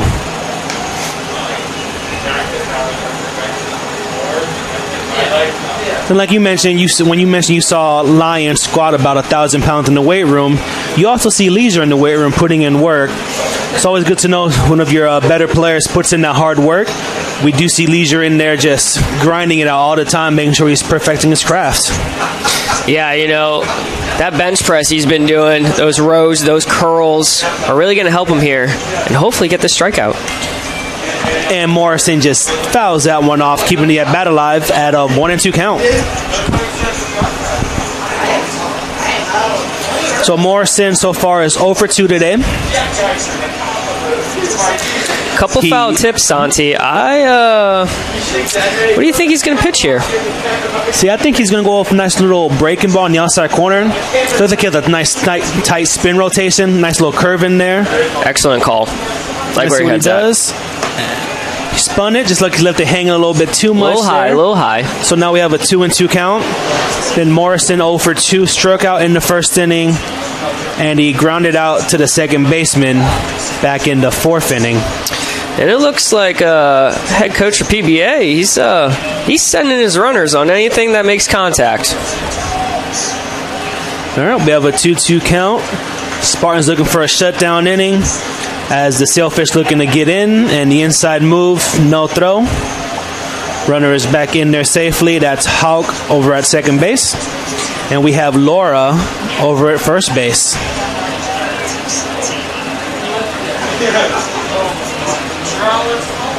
Two count on its way. Hit up the middle. Up the middle. Ooh, nice flip by Earhart. Out at first. Safe at second. Sorry, safe at first, out at second. Woo. Looks like the runner just beat it out. Put an outstanding play by Drew Earhart to move over to his right, dive up the middle, and do a glove flip over to Urso. Dun-dun-dun, dun-dun-dun. Gotta love to see it. Then Urso took it, spun, throw it to first. Just not in time, but of course, as you expect, your leadoff hitter had some good wheels for PBA. Yep. But that did save a run here for the Spartans with runners on first and third. 2 outs. And there's a guy on third, but this takes a little pressure off of Leisure. All he's got to do, stay in there, stay composed, get a pop fly, get it, hit to short, hit to second, get the out. Easy play. And that is swung on off the fist as Malcolm is ranging over and is just out for strike one. And it looks like on that last play, we gave Morrison a single, which you agree with, because even if I don't think there was a way to get that out at first for Earhart. That'd be a tough one. Yeah, it was very close, though. Heck of a play, and then heck of a throw, heck of a catch at first, right? Yeah, that was a stretch. All around good play. That was a stretch. Morrison sprinting, Earhart with the glove work, Malcolm with the scoop. Just good play all around. But all in 1 count. Morrison's just quick.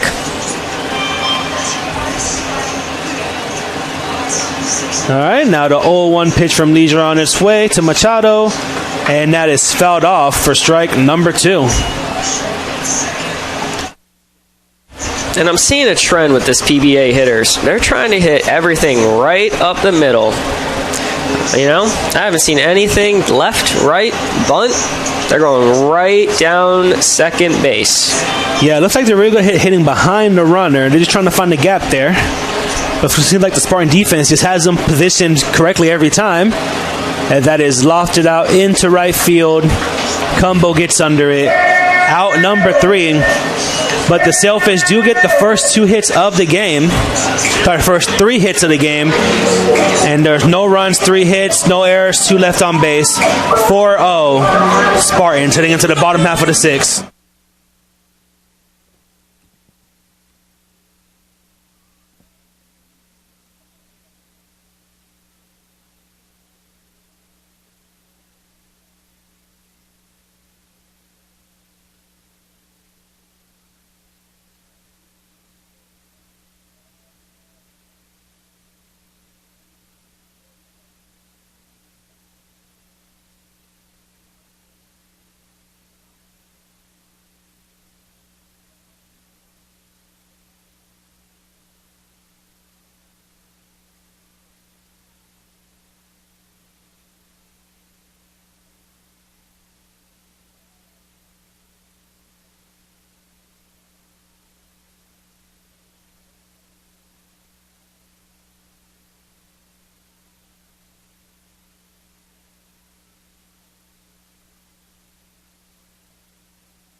All right, and we're back here at UT Baseball Field.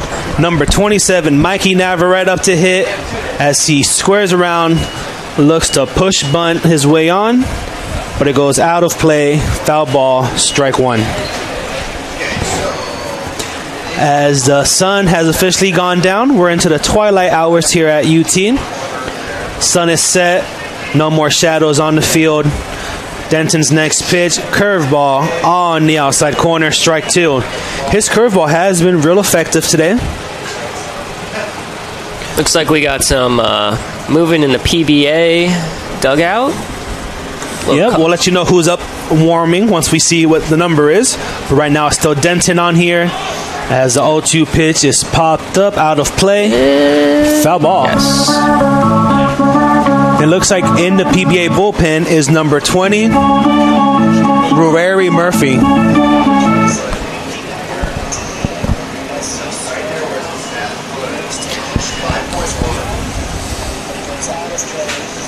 Looked like over there that Coach Jose Jimenez was pulling out his scouting report from his pocket and seeing what he can do against possibly this new pitcher. Yep, and this 0-2 pitch low and inside with the curveball, ball 1. Navarrete 0 for 2 so far today. He struck out in the first inning and he lined out to the right fielder back in the 4th inning. Like you mentioned, Jose Jimenez, the first base coach here for Tampa, former Spartan great, won a national championship here. Sunshine State Conference record holder. Not the only one on the staff either. Yeah, a lot of rich history at the Tampa Athletics Department. A lot of former players joining coaching staffs and, contributing back to the school that they gave so much to. That the ball is outside for a 2-2 count.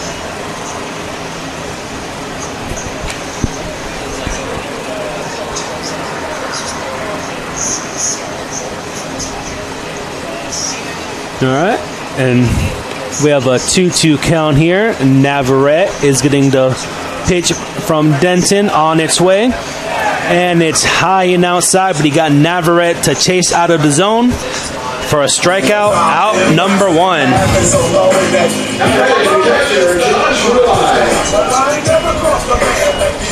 And Denton here hits his 5 innings with 1 out here. That is his 3rd strikeout today. He's been pretty even with his fly-out, ground-out ratio. 7 fly-outs, 6 ground-outs with the 3 Ks. As Rulai takes a hack on that first pitch. Strike 1. Yeah, Denton's really, coming back into form after allowing a couple runs. We've been seeing that the whole game. Lets up a couple runs, but boom, back down in shutdown mode. I just think that shows, some mental toughness. Obviously, you have a shaky inning, but you don't let it define you. You come back strong, you kind of work things out, and you just keep pitching strong. Absolutely. But his pitching count is getting up there. Yep, looks like he's at 74 pitches here as we enter the 6th inning. Let's see if that comes into a factor here in the next couple innings. Yeah, especially early in the season, you're not sure how much you want to extend them. Absolutely. Granted, it's still, it's a 4-0 game. It's not out of hand. But, of course, you don't want to, overextend a pitcher just 2 games into the season. As that one is high and outside, ball 2. Wouldn't surprise me if they, make a change after the first base runner reaches, but he has shown the ability to get out of innings. So we'll see what they decide to do if Rulai does happen to get on base.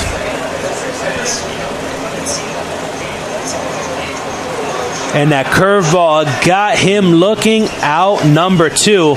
And again, just that off-speed pitch by Rulai is able to kind of like the equalizer. Yep. Kind of keep them off the balance. All night. Kind of like Paul when he was going with the fastball.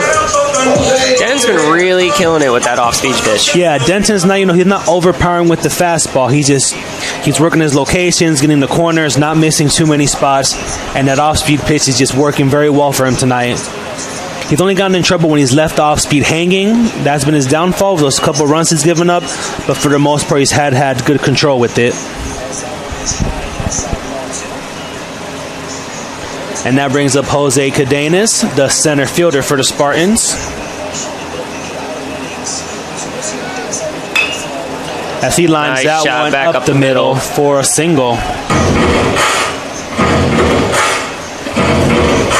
And that turns the lineup back around as Nick Durr is up to hit for the Spartans.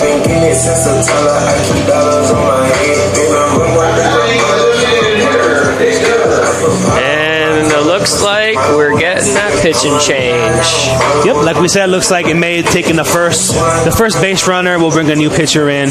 We'll see if Coach makes the change, and we'll be right back to let you know.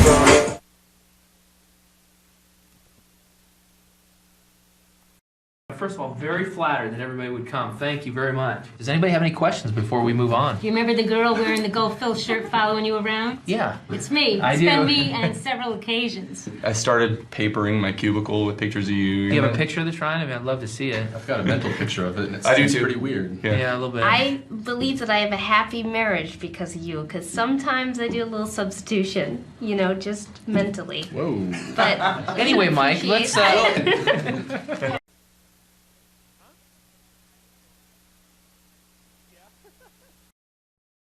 So why are you at PBA? Because I wanted to be in a Christian environment. Because I love the community. A million opportunities for me to get involved. I really find myself growing.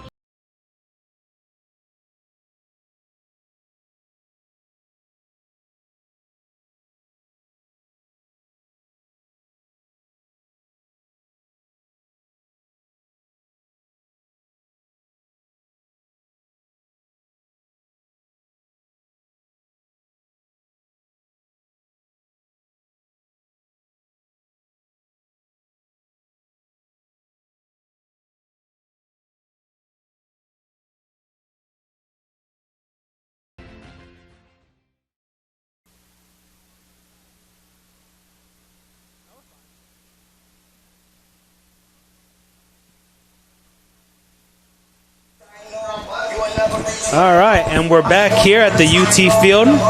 We have a pitching change here for the Sailfish. Coming in will be right-handed pitcher number 20, Rureri Murphy. Murphy is 6'3", right-handed pitcher out of Jupiter, Florida. Another one of the Sailfish who come from Palm Beach State College. Last year, during the 2020 year, he appeared in Palm Beach State, made 6 appearances, pitching 10 innings. And then before that, he played at Jacksonville University. He played in 8 games on the mound, starting in 2. And he got his first career start against University of South Florida, a Tampa team. And then he also gained a start against then 14th ranked University of Florida Gators. So for Murphy, he's seen some good lineups. We'll see how he decides to attack these Tampa hitters, which of course is also another great lineup here in the Sunshine State Conference. And speaking of great lineups, it's not every day when your number 9 hitter led your team in home runs the previous season, but Jose Cardenas was the Spartans' leading home run hitter just a year ago during the COVID season. Yeah, it's quite a stacked lineup the Spartans got from top to bottom with hitting, right? But today, it's really been the defense is what we've been seeing. We got 4 runs, but the defensive plays they've been making, it's really outshining. Yep, and then so Nick Durr back to his 4th at bat. Again, Durr, a Lakewood Ranch, Florida resident. He attended Florida State his freshman and sophomore year before coming to the University of Tampa as he takes that first pitch high and inside. And already you can tell the difference between Murphy and Denton. Looks like Murphy has a little bit of a livelier fastball. So we'll see how the Spartan hitters adjust to the lefty versus the hard-throwing righty. Yeah, it looks like he's going to try and use that fastball of his to try and get him out of this inning with the runner on first, 2 outs.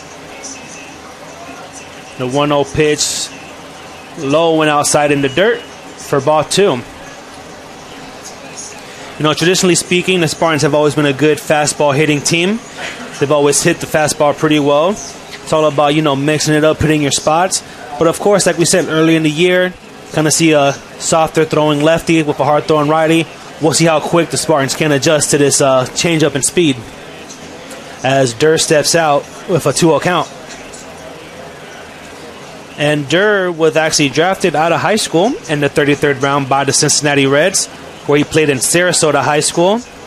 And he received Florida All-Region honors, where he played for Coach Clyde Metcalf.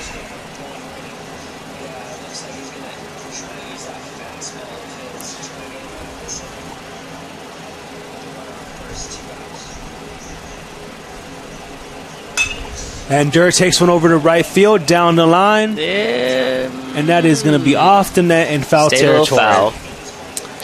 Good hit, good pop. And Nick Durr, of course, someone who is used to seeing high-level pitching. Again, he played at Florida State. He appeared in 50 games with 38 starts. And he also played some summer ball in the Cape Cod League with the Hyannis Harbor Hawks. So, he is used to seeing some good talent on that mound. So we'll see how he does here against Murphy. Murphy gets the sign. 2-1 count on its way. And it is high and outside for ball 3.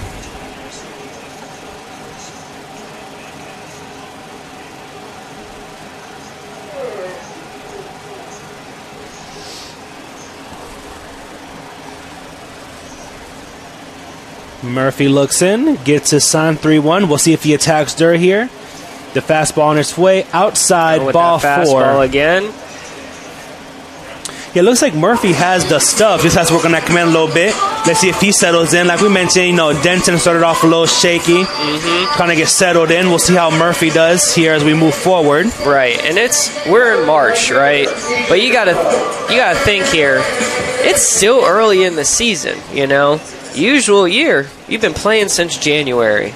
Now we're only a couple weeks into the season, still trying to get the rust off. Right, and then even though PBA did play 3 games against Florida Southern, this is Murphy's first appearance of the year. So it's his first game action so far of 2021.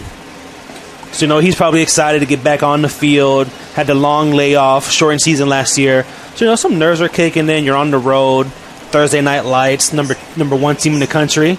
But we'll see what he does as we have a quick hot here as the batting donut slipped over here and got close to the catcher. Be interesting to see what we do here. He's got runners on second and first. Does he try and walk? Yeah, you definitely want to be big patient. Game so far. Right, you definitely want to be patient. You've seen the batter before you. As that curveball on the outside corner, 1-1. With 2 outs, you definitely want to drive something in the gap, or possibly down the lines. Durr does have decent speed, could score him. Something in the outfield, you're definitely scoring Cadenas, who has great speed, the Spartan center fielder. Cumbo gets the 1-1 pitch high for ball 2. And what we've seen today is Coach Urso is sending. He is full send all day. Right, you definitely make them make the play. Especially, if like someone like Cadenas is going to take a perfect, if it goes into outfield, is going to take the perfect relay, perfect throw to get him out at home. So why not be aggressive? As that 2-1 pitch curveball in the dirt, great eye there by Cumbo to lay off that one. I think he's going to go back to his fastball here. Looks like it's his bread and butter. Yep, see if he can get a strike. Yeah, looks like he has to go to the Old Faithful. Looks like it is his fastball. And we'll see if Cumbo's sitting on the fastball here, see if he wants to make him throw a strike, or if he'll pounce on it. 3-1 pitch. That fastball, but you left it high and away. Ball 4. So now we got bases loaded, 2 outs. Earhart up.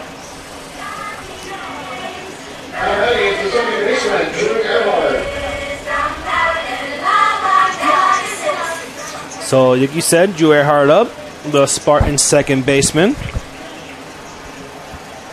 Earhart today is 1 for 2. As he has a single, he grounded out to the second baseman, and he had a sacrifice bunt. So bases loaded, 0-0 count, and the curveball left hanging, ball 1. And Earhart looks like he thought he should have worn it, get the run in. But, it happens. Looks like he was a little frustrated with himself by not taking that one, but hey.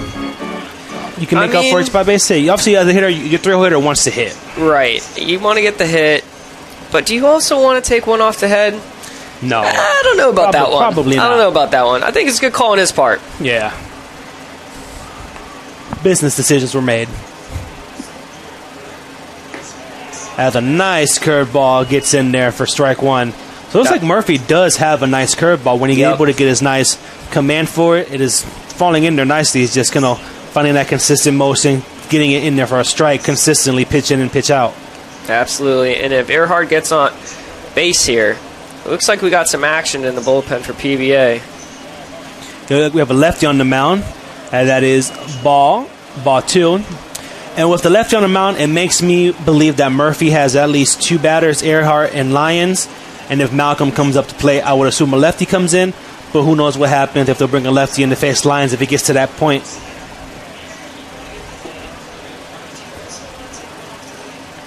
All right, we have a 2-1 now. Murphy delivers, and he leaves that one high and outside, ball 3. Now, I believe that's the 3rd consecutive 3-1 count here for Murphy. Yes, and I really like what the Spartans are doing here. Waiting for their pitch, taking their time, because they like to get on base a lot. He likes to get on base.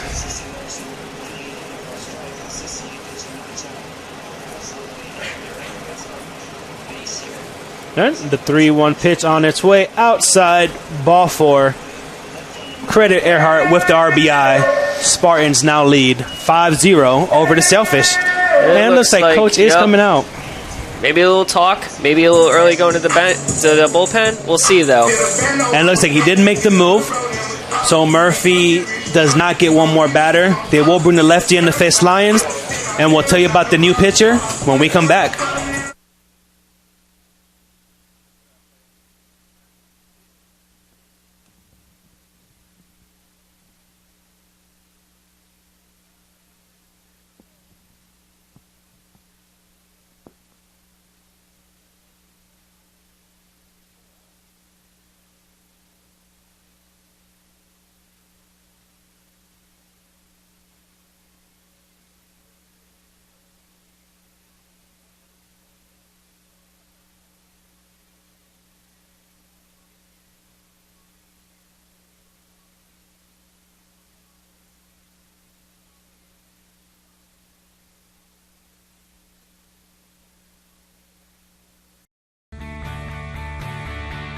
This is the University of Tampa.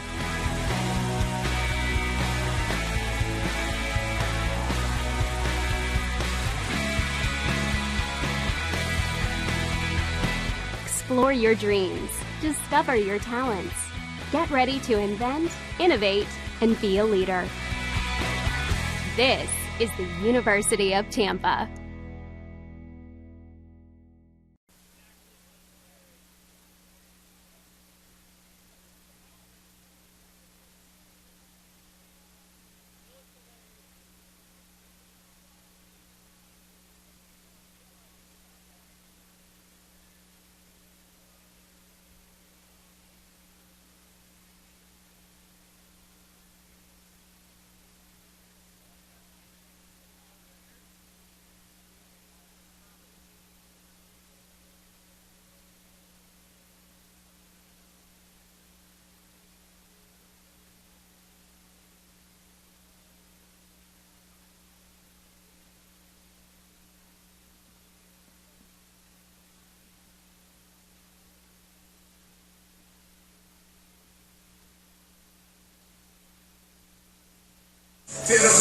And we're back here. We have a pitching change.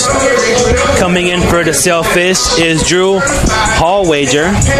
He is a left-handed pitcher, 6'2", 190, out of Springboro, Ohio, a transfer out of Furman University. And he comes into a bases-loaded situation with the Spartan number 4 hitter, Jamarcus Lyons, up to hit. And the first pitch on its way is high for ball 1. And like you mentioned, looks like he has a little bit of gas from his left-handed arm. Kind of similar to Murphy before. Obviously a little harder thrower than Denton, it seems like. 1-0 pitch on its way. And the curveball catches the upper part of the zone for strike 1. Yeah, bases loaded. He's a good fastball pitcher. I think he only needs 1 out. I think he's just going to stick to what he knows best to try and help the Sailfish get out of this inning before any more damage happens. As a good curveball there, but Lyons is able to spit on it and take it for ball 2. Great plate discipline here by the Spartan transfer left fielder. Then Lyons again a transfer from the State College of Florida and previously attended University of Central Florida. And like we mentioned, a Tampa product who played over at King High School out in the Temple Terrace area. All right, Sansi, we got a 3-1 count, 2 outs, bases loaded. I'm assuming fastball. I'm sure Jamarcus Lyons is assuming fastball. Oh, yeah, dead set on Let's fastball. see if he can clear these bases. Let's see what happens. 3-1 count, fastball in the dirt. Ball 4. Give Lyons an RBI. 6-0. Spartans. Another ribby. Another one. Another one. Another one.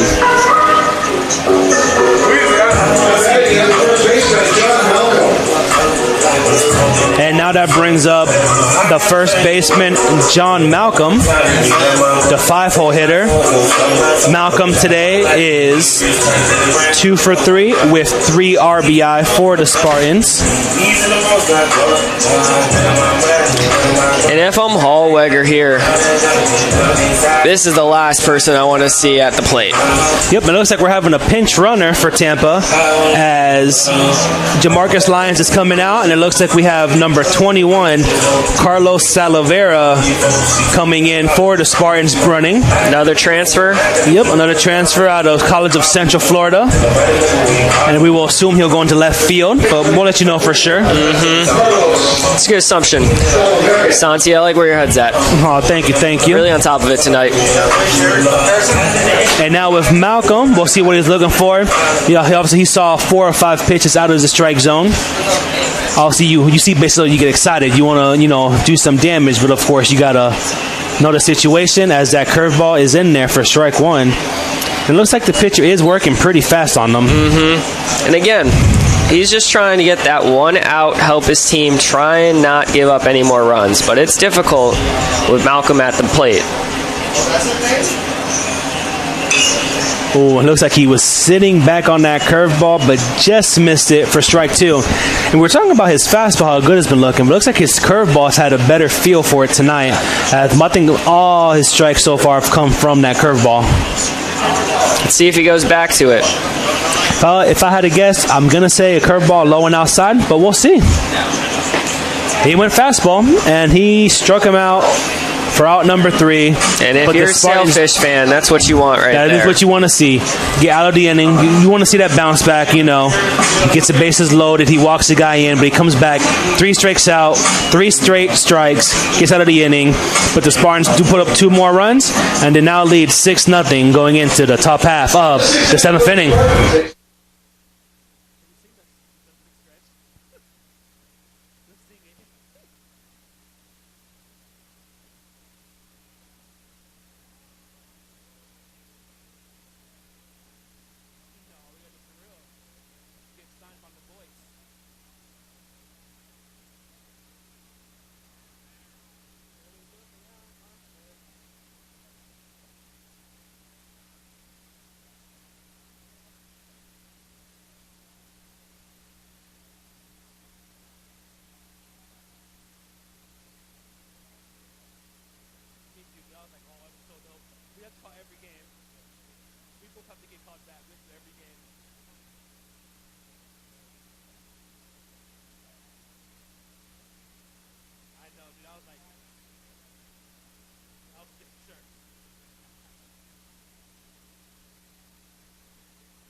And we're back here in Tampa, top half of the 7th inning.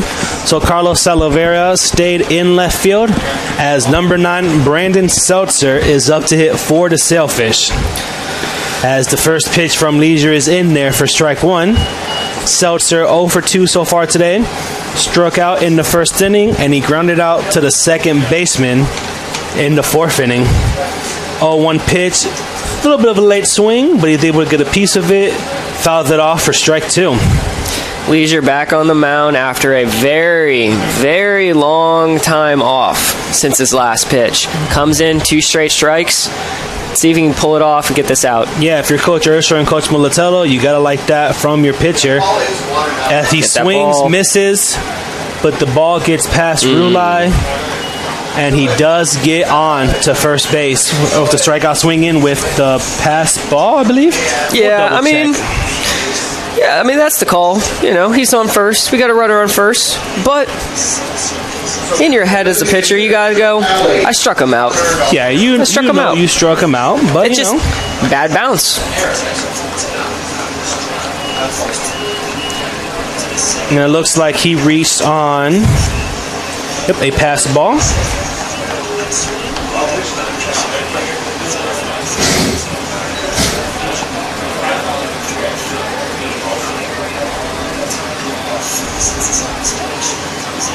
We have a timeout here.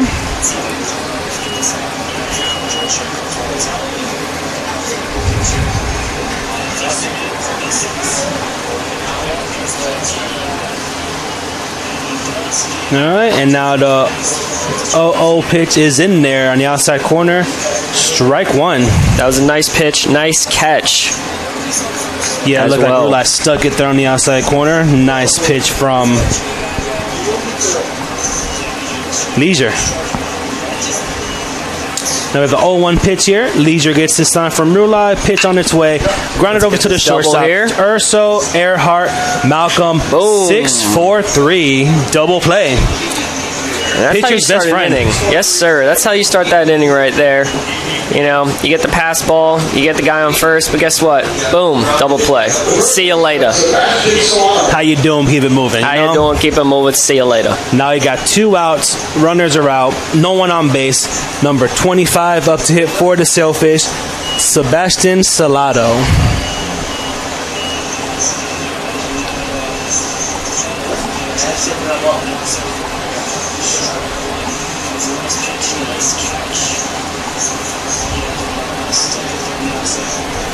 And the 0-0 pitch on its way in there. Strike 1 on the outside corner. Good pitch there by Leisure. See if he goes back to that heater. Right down the middle. We mentioned these pitchers, they have that pitch they like, and that heater has been good for him. And looks like he got way past Salado. Looks like he may have been looking for off speed, and the fastball just down the middle caught him by surprise. And he had him way behind it.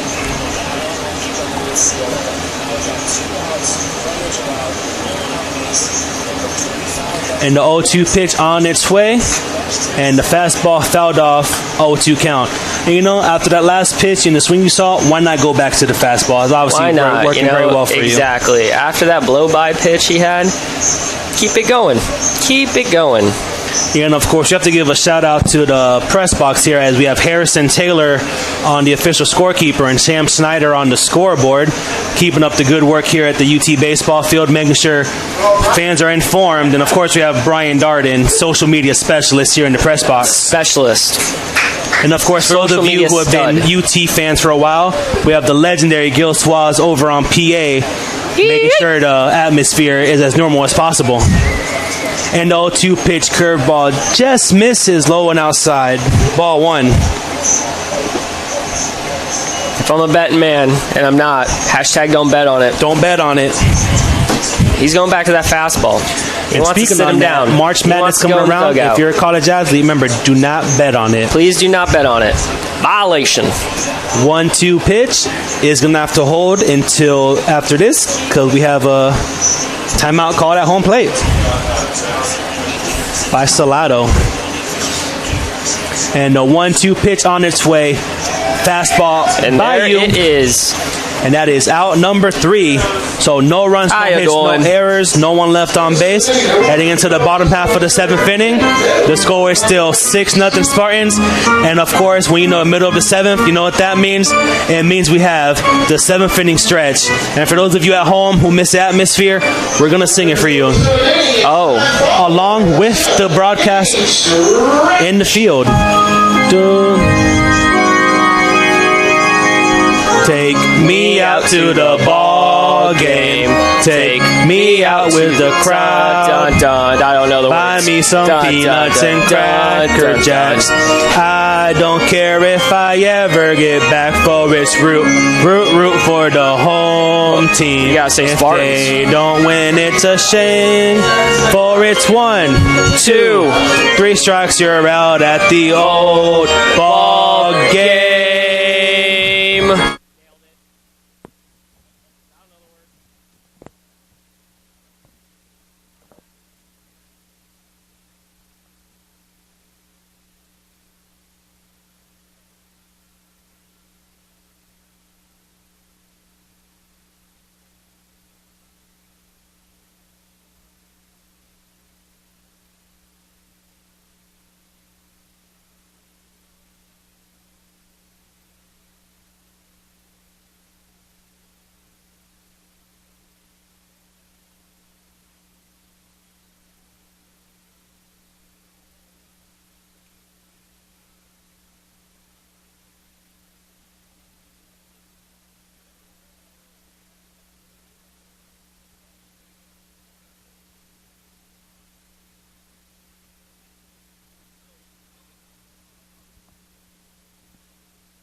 And we're back as the first pitch to J.D. Urso.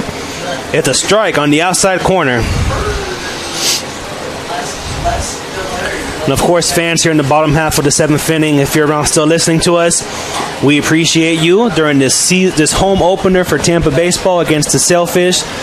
We know it seemed like this time was never going to come with all the uncertainty, but we're here playing baseball back here at UT Baseball Field, and we're happy to have you here with us as the 1-1 pitch is lined down the right field line, just foul for strike 2.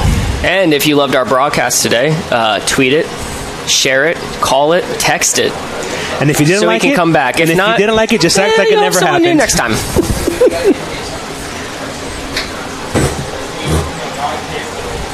All right, we have a 1-2 count here, and the curveball is by Urso, swinging, strike 3, 1 out.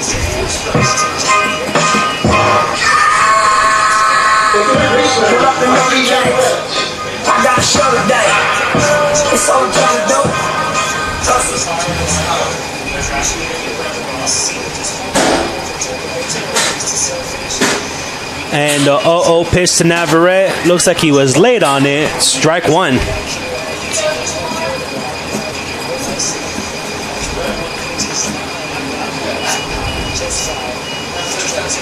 All right, Navarrete's ready to face this pitch. The 0-1 curveball. He gets just a piece of it. Slows over to the pitcher. He can make this. Ooh. And outstanding play there by the pitcher, Drew Holwager. Able to get off the plate, make the strong throw to first. Fell over a little bit, but did not affect the throw. Perfect line drive.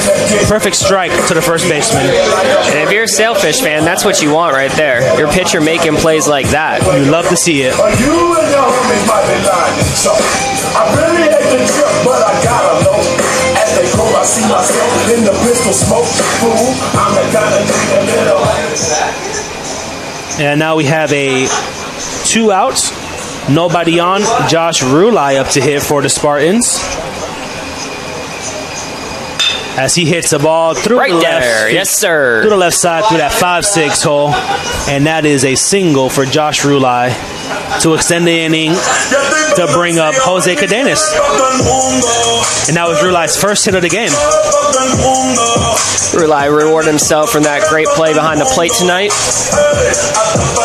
And now we have Jose Cadenas, who is walking out to some Bad Bunny music, international superstar.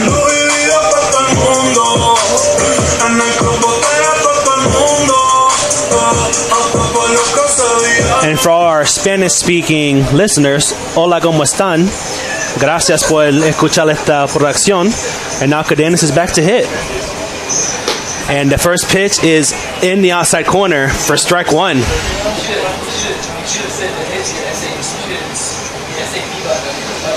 It really feels like Dolweger here is really coming into his own right now. Yeah, it looks like he's settled in. He has a command of his pitches as that's low in the dirt for ball 1. You know, I'll say that we jinxed him right there, so we won't count that one. But, you know, 1 hit. Excellent play from that throw to first. Pitching's been good. I think he's definitely settled down since the last inning. Yeah, of course, the first batter he came in, walked the guy, walked the run in. But then, 3 straight pitches, got Malcolm out, got the first 2 batters out.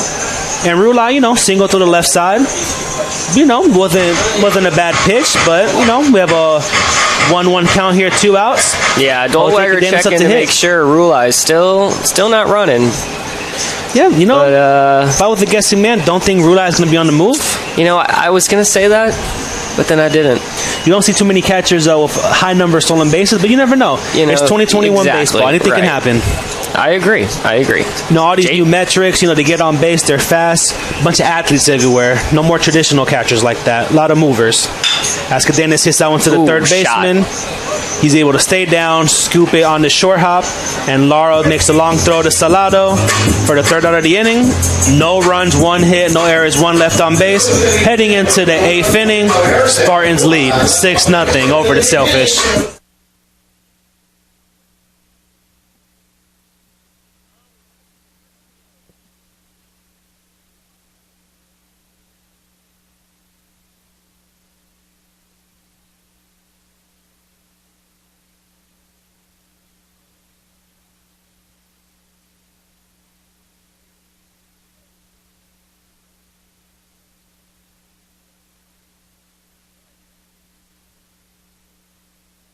Nowadays, more and more people are on the go. We are all busy with work and family. Clean Eats has a solution. At every Clean Eats location, we have grab-and-go coolers that are packed full of freshly made breakfast, lunch, and dinner meals.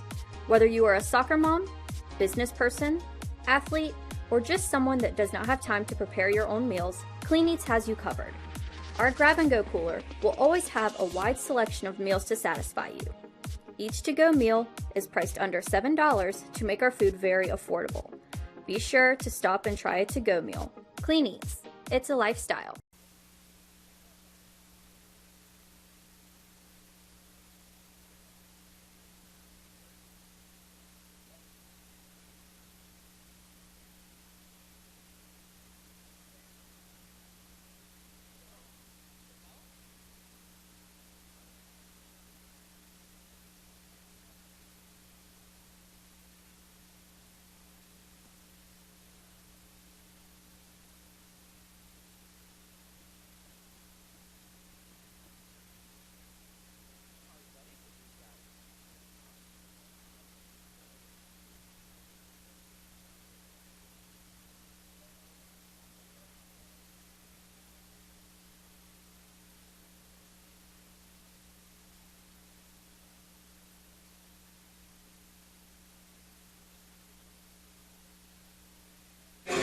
All right, now we're back here, top half of the 8th inning, as the Spartans have made a pitching change.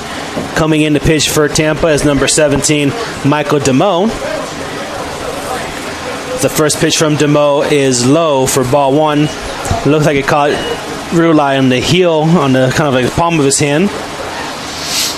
And this will be DeMo's first appearance of the year. And what we've seen out of every relief pitcher is they come out first pitch just throwing gas, whether it's a ball or strike. Are they trying to intimidate? Is it a tactic? Maybe just the adrenaline of getting back into business, you know? As a big-time hitter yourself, would you be a little nervous? No, you know, the big-time hitter, you just prepared, you see the ball, you hit the ball. Nothing too hard about that. You gotta keep it simple, you know, the KISS method. Just keep it simple. But of course, if someone's wild, it's in the back of your mind that, hey, right, don't hit me, please. But you know, if you get hit, you get your base, free base. And like you said, and Billy Bean says, he's gotta get on base because he gets on base a lot. Gets on base. As we have a 2-0 count here by DeMo, and that fastball is by him, strike 1. And DeMo, another guy from Palm Beach State College who came to UT, so I'm sure he's familiar with some of those guys over in PBA, probably some former teammates over at Palm Beach State. Oh, absolutely. And I'm sure that he is wanting nothing more than to strike out the side. Of course, as that ball is outside for ball 3. And that is in there, strike 2, swinging. The high heater. The 3-2 pitch from DeMo on its way, and I'm not sure if it was a cross up there, if he lost the ball. But it looks like it may have been a good pitch. Can't really tell the way the ball came off the catcher, but nonetheless, ball 4, runner gets on base. And for those scoring at home, that was number 17, Hulk. The shortstop, sorry. Roper got on base. Hulk is up to hit. Hulk.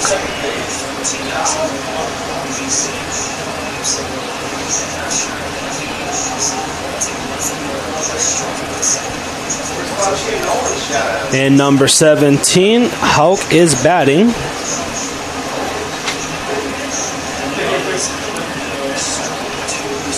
As he turns around and squares, he pulls back. The ball is inside, get past the catcher, wild pitch. Runner moves over to second base. Pass ball gets to run over to second base, as our official scores let me know.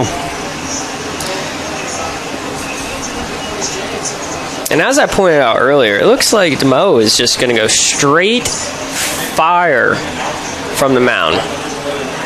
Whether it's in or not, he is just living or dying by that fastball.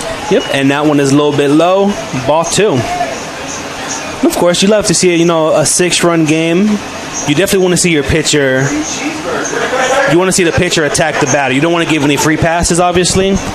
But you also, you want them to earn those hits and earn those runs.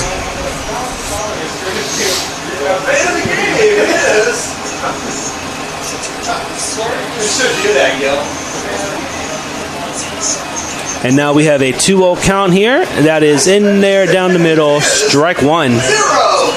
So good bounce back pitch there from DMO.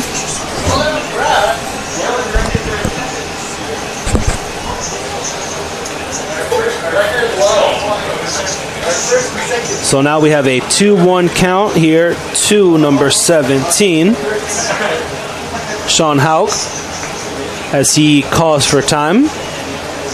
Thinks Demo took a little bit too long, so he wants to step out of the box, get a little bit reconfigured, take a deep breath, and get back in there ready to go. 2-1 pitch on its way. He grounds it over to the shortstop Urso. He gets around it, long throw across the diamond, in time for the first out of the inning. So good way to bounce back by DMO.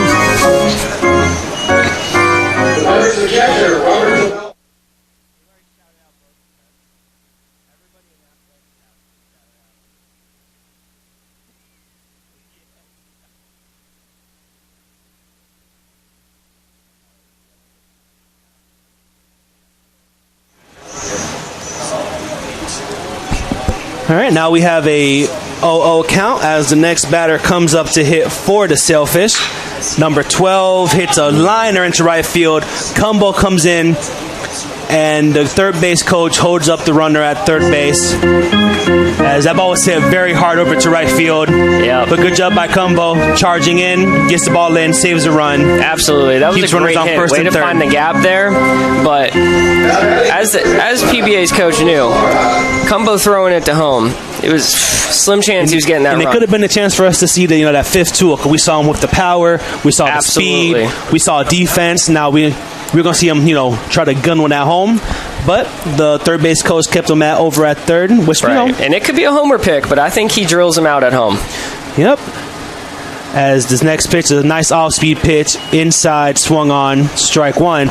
And of course, I'm sure Cumbo, great player over from New York Tech, All-American, but I'm sure since he come over here, getting to work with the strength coach, Justin Thiel, kind of taking the game to the next level. As we have, taking his game, taking his strength, whole new level. One of the best staffs in the country, as this 0-1 pitch pulls the string on him, swing and miss, strike two. So definitely, got to give a big shout out to the support staff over in Tampa. It takes all of us and a lot of support for the players. Stand as one, as we love to say. Between the trainers making sure they're healthy, strength and conditioning making sure they're fit, the academic staff making sure they're academically doing good in the classroom. Just an all-around effort by the department. As that's what we've been waiting for right there. That K. Now I feel like we're going to see now a cool, calm, and collected pitcher who's going to get this next guy out, and boom, we're out of the inning. Yeah, it looks like we mentioned with the last pitcher from PBA, he started off a little shaky, the first batter or two, just kind of getting the groove of it, but once he found his groove, they're locked in. And it looks like Diemos found that, as this first pitch just misses for ball one. Yeah, I mean, it's been the trend all night, coming in a little shaky, but boom, they find their stride, and then they're locked down. And of course, PBA is also, they've had good at-bats, they've put good contact on the ball, they've just, they've kind of hit them right where the defense is at. It's not necessarily saying they haven't been hitting the ball well. Absolutely. They've been spraying the ball over the yard, just, some good defensive positioning, some good diving plays, just some running plays, just a good overall defensive, so as a Sailfish fan, you're a little bit frustrated, but if you look outside of the score sheet and the box score, you've put some good at-bats together, as that pitch was outside for ball two.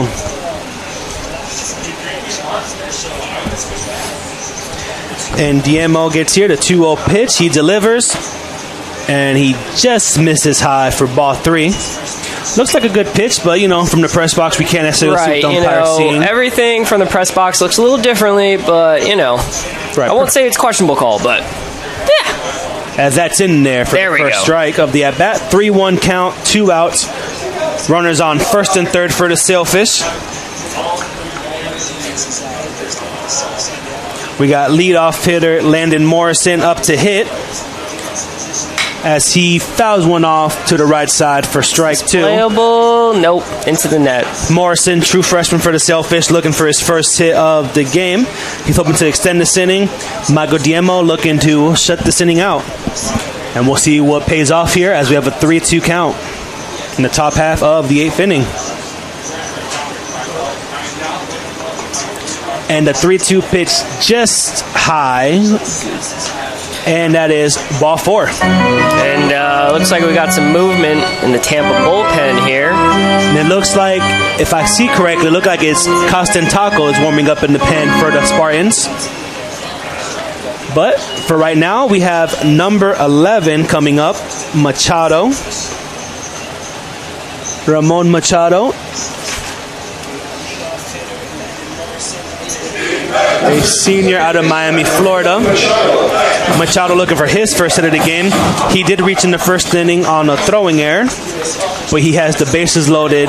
And honestly, a base hit here changes the whole game. Absolutely. Something in the gap, you can have 6-3 all game. He's thinking right now is get the ball in play, and everyone else will let it do the work. Yep, and it looks like he's going to have to wait a little bit longer. He's not going to face Diemo. It looks like we're going to have the double tree call to the pen, and I do believe it will be constant tacos, but we'll be right back and let you know for sure.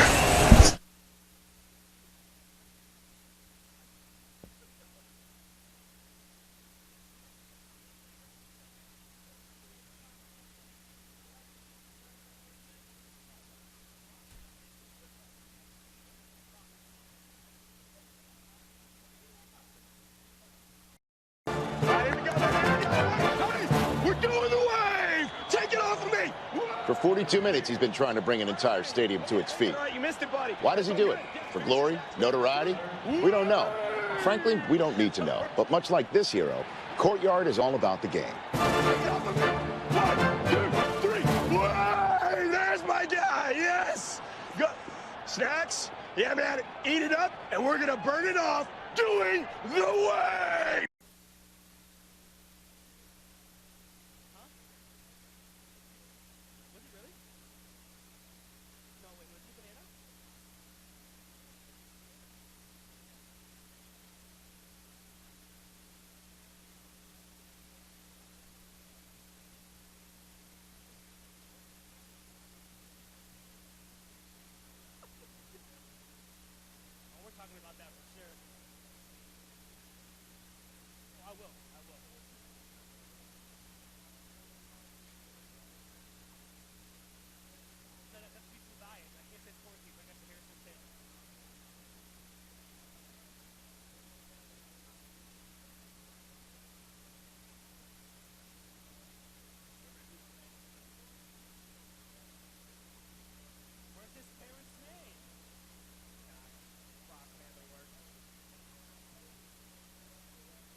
And welcome back here as we have a pitching change. I was incorrect with Constantacos. He's actually in the pen warming up, but coming in to pitch now for the Tampa Spartans will be number 33, right-handed pitcher Dalton Ross, a junior out of Statesboro, Georgia, as he transferred in from Bryan College, which is an NAIA school in Dayton, Tennessee.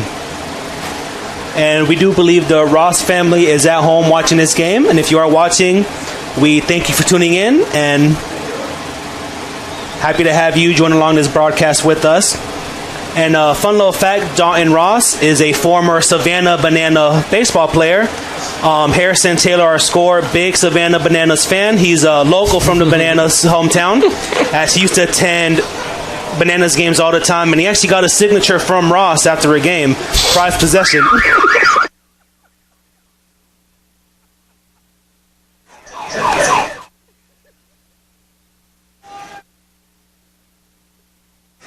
as the first pitch is fouled off for strike one. Dalton is a hard throwing, kind of like a side armor.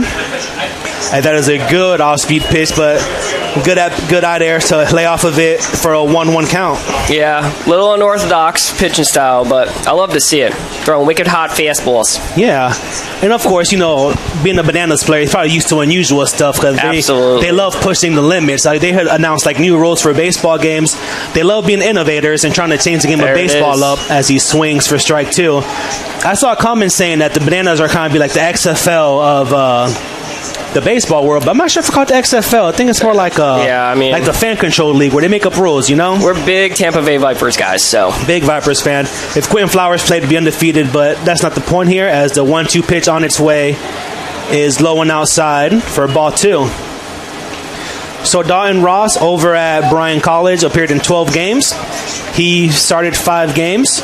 He finished with a 2-2 record, and he notched 26 strikeouts over 20.2 innings pitched. And as a sophomore, he was also at Bryan, striking out 58 batters and 48 innings pitched. So obviously a good strikeout pitcher. Obviously shows he has great stuff on the mound, great command as that 2-2 pitch is fouled off. And this will be Ross's first appearance of the season, as he came in with a bases-loaded jam trying to get out of it for the Spartans. As we have Machado at bat here. And the 2-2 pitch on its way. Ooh. Curveball outside for ball 3. Great save. So now we have a 3-2 count, 2 out. The runners will be moving on the pitch. And let's see, it's like a do or die here. We'll see what happens. See if he goes back to that fastball. Yeah, it looks like that fastball has a lot of life on it. In the box, fastball, not outside. And the 3-2 pitch is hit into left field. A high fly ball, but Salavera able to get back to the warning track. Snags it as the Spartans get out of the inning. Absolutely. Allowing no runs and leaving 3 on base. And it's made into the bottom half of the 8th inning. The Spartans continue to lead 6-0 here on TampaSpartans.tv.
And welcome back here as we enter the last half of the 8th inning, as we have a new pitcher here for the PBA Sailfish, as Andrew Sosowski is in the pitch, a 6'3" right-handed pitcher.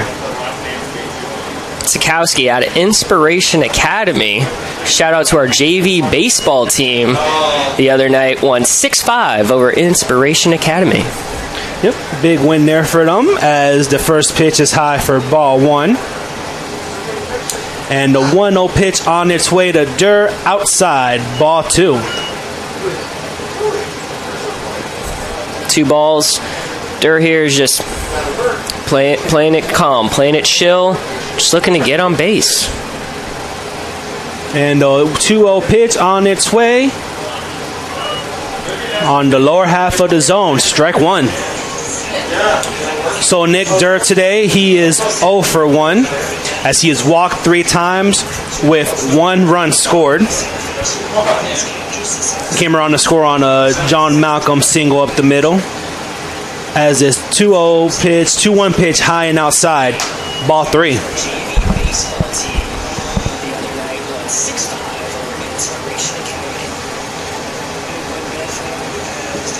And now we have a 3-1 count here. He's in the windup. He kicks, delivers, as Durr takes a hack on that one, but just misses. Strike 2.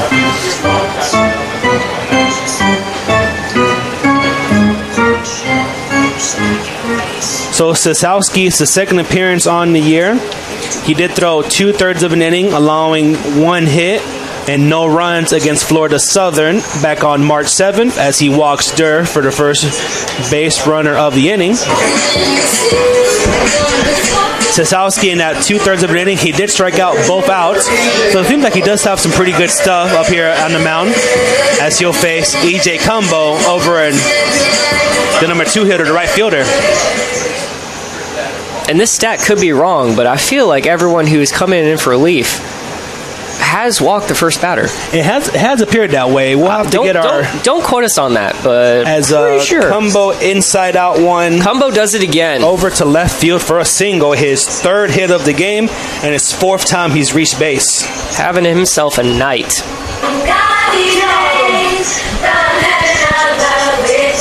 And now batting will be Drew Earhart, the number 3 hitter, as he is 2 for 3 today. He has a single and a walk, as he scored once and has driven 1 run in.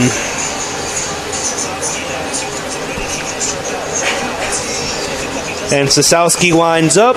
He kicks and delivers over to Earhart, as that is outside for ball 1.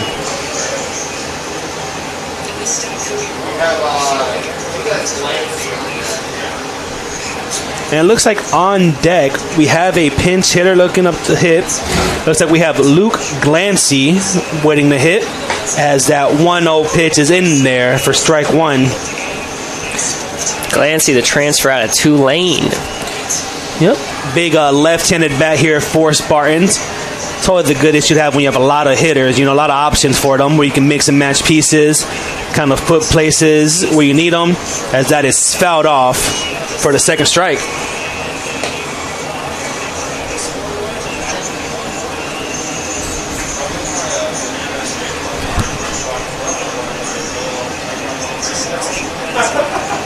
All right, now we have a 1-2 count.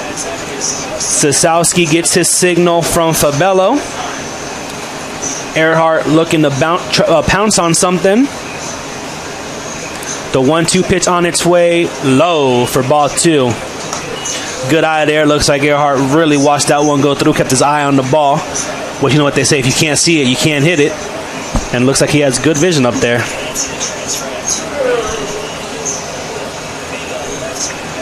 Now we have a 2-2 count. The pitch to Earhart. Ooh, got him looking out number 1. That was a good little off-speed pitch there. Yep. Looks like it really fooled him. A little bit outside, but it's been called that strike all night. It's been real consistent. And now, like you mentioned, out of Tulane, Luke Glancy is going to hit for the Spartans. big draft transfer. Tulane getting an extra year of eligibility due to the COVID exception. Yep, last year at Tulane, he played in 13 games with 7 starts, 5 hits, including a home run. And back during his last full season, his junior year, he had 33 starts over for the Green Wave. As he sends the ball, how you doing? He fouls one off to the left side, and the bat went flying to the right side. Luckily, everyone is okay. For those of you wondering at home, we have no fans. Yep, no fans, but the ball went over the dugout. Thankfully, the bat went over.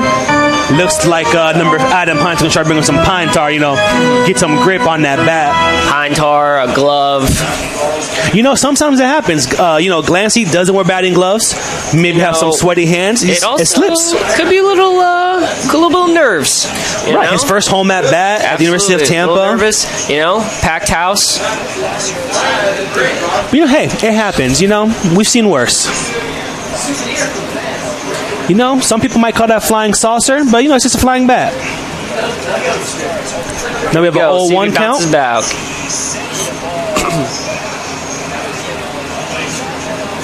The 0-1 count, and that's high and inside, ball 1. Good eye. The one thing, an advantage is that definitely keeps the PBA dugout engaged in the game a little bit more. When you see a bat flying towards you, that definitely wakes you up here on a Thursday night. Yeah, nothing gets you more into the game than a bat coming at your face. That's right. 1-1, 1 out, and that barely misses him. Maybe that was his tactic. Ball 2, yeah. He said, "Hey, just wanted everyone to be engaged." He wants, my first at bat. I want you to watch. I want you to all see this. Big team guy. Big team player. Another hard worker here for Tampa. And Luke Glancy, he's from Andover, Massachusetts. Big Northeast guy. And that is on the outside corner, strike 2. Outside corner's been really there for that umpire. Yeah, he's really a fan of it. Letting the kids play. And then during his time at Tulane, he did earn American Athletic Conference All-Academic Team honors. So another one of those guys who's good on the field and great off the field. Ooh. As that bounces in front of the catcher, he's unable to get in front of it. Wild pitch, runners move to second and third. Move him on over.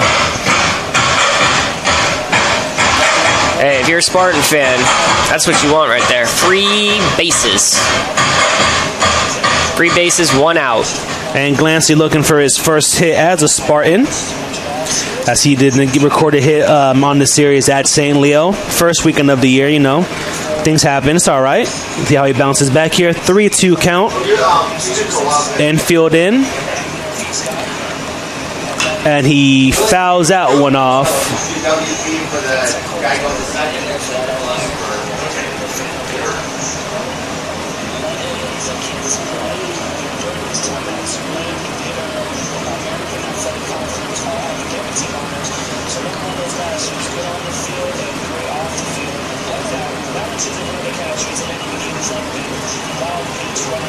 And the 3-2 pitch is outside, ball 4.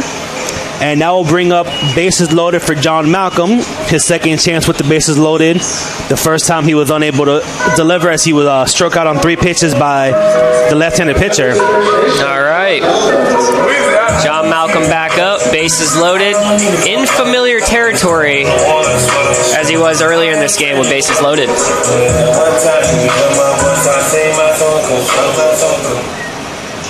See if he can drive one up the middle again. Here in the bottom half of the 8th inning, we have bases loaded. We want to give a quick shout out to Winston Hawkins. Know he's tuned in, wants to watch the game. A local youth baseball coach doing great things in the community. Nice to hear from you, buddy.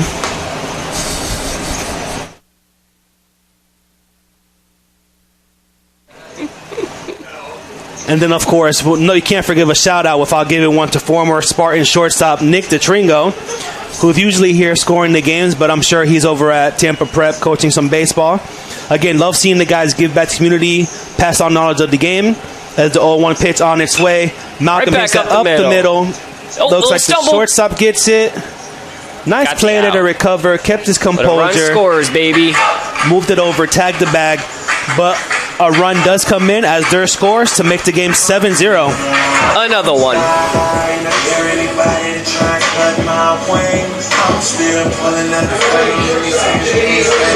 We counting that as a hit, right? Nope, that's going to be a fielder's choice. Fielder's choice.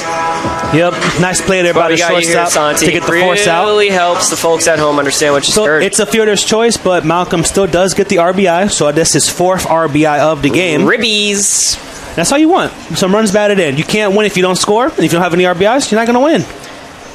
It's always a good sign. You don't win if you don't score, you don't get on base, and we're just doing all of that tonight. Doing all of it tonight as that 0-1 curveball, the 0-0 curveball is in there for strike 1. And the 0-1 pitch on its way as Ursul takes a hack, fouls it off for strike 2.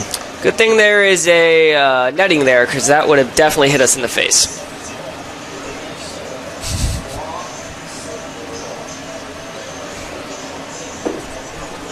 Now 0-2 count here on J.D. Ursul. Ursul looking for his first hit of the day. The pitch on its way in on his hand, but he's able to get his hands through it and moves it over foul ball.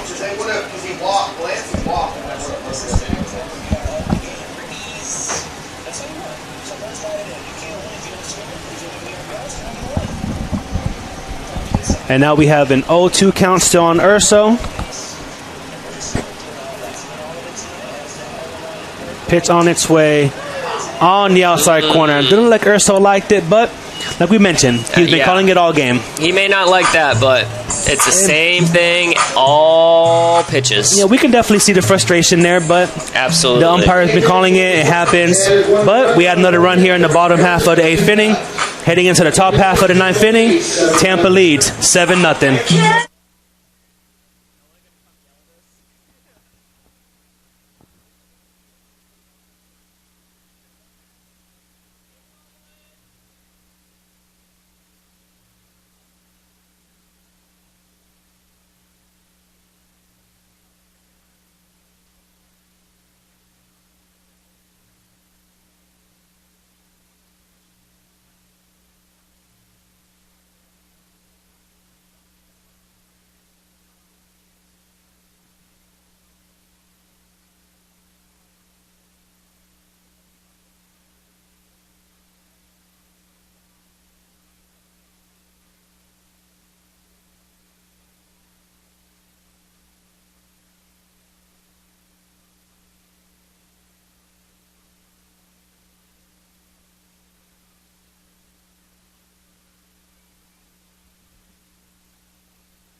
All right, and now we enter the top half of the 9th inning.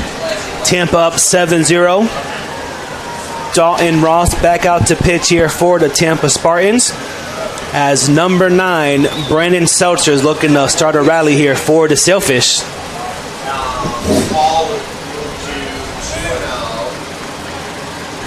Now Ross gets his sign from Rulai as that is line over the third baseman. Just over Navarrette's head.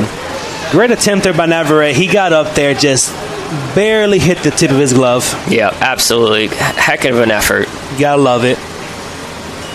But that gives the Sailfish something to hope about right there. Yep, got the leadoff runner on. Exactly, no outs. I believe that's the first time the leadoff batter has reached base for the Sailfish.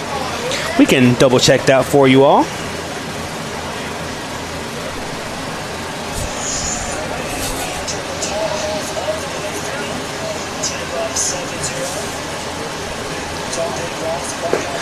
Apologies, back in the 6th inning, the shortstop Hawk hit a single to center field to start off with a base runner, and in the 8th inning they also started off with the base runner. So that's the 3rd inning they started off with the first batter on base, and this brings up Alley up to hit as he now moves to 2-0 against Ross. And if you're PBA, that's the trend you want to hear right now.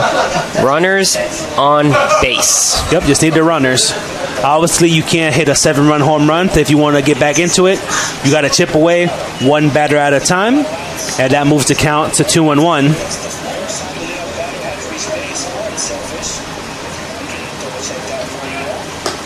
As the 2-1 pitch is just a bit outside, ball 3. About a centimeter in, I think that's a strike. Just a little bit. All right, now 3-1 count here, as that is by him. Strike 2. Wicked fast balls.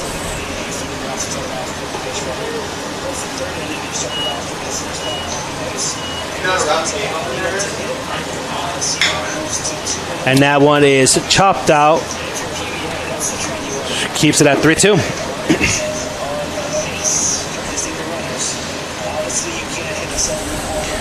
All right, now we have a 3-2 count still here on Alley. Alley is 0 for 3 so far today. Popped to the second baseman, struck out, and hit to a 6-4-3 double play. He's hoping to break that streak a little bit. The Spartans want to repeat the 6-4-3. As that is, he turns on that fastball inside and fouls it into the Tampa dugout. And Ross is not a slow thrower, so he's able. No. The fact that he's able to get those hands pulled inside the ball and get that pulled into the dugout shows some really good hand speed. And right now, all Ross is thinking, if I get this strike, we're in business. And that's a fly ball out into the right center field gap as Cadenas ranges to his left. And he'll take that as well. Of course. Hey, anytime you can get it out, you take it. Outs and strikes. That's what we need right now to close out the game. Name of the game. And just to remember, doubleheader on Saturday at PBA. Yep.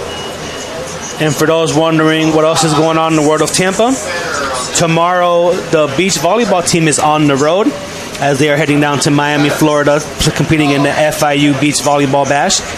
They have a couple games. And then the men's soccer team is playing the game on the road over at Barrie. Yep, huge weekend for us.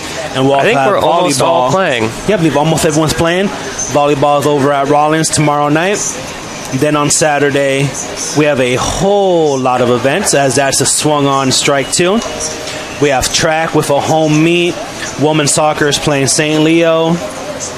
We have women's basketball playing Florida Tech. Softball hosting PBA for a doubleheader.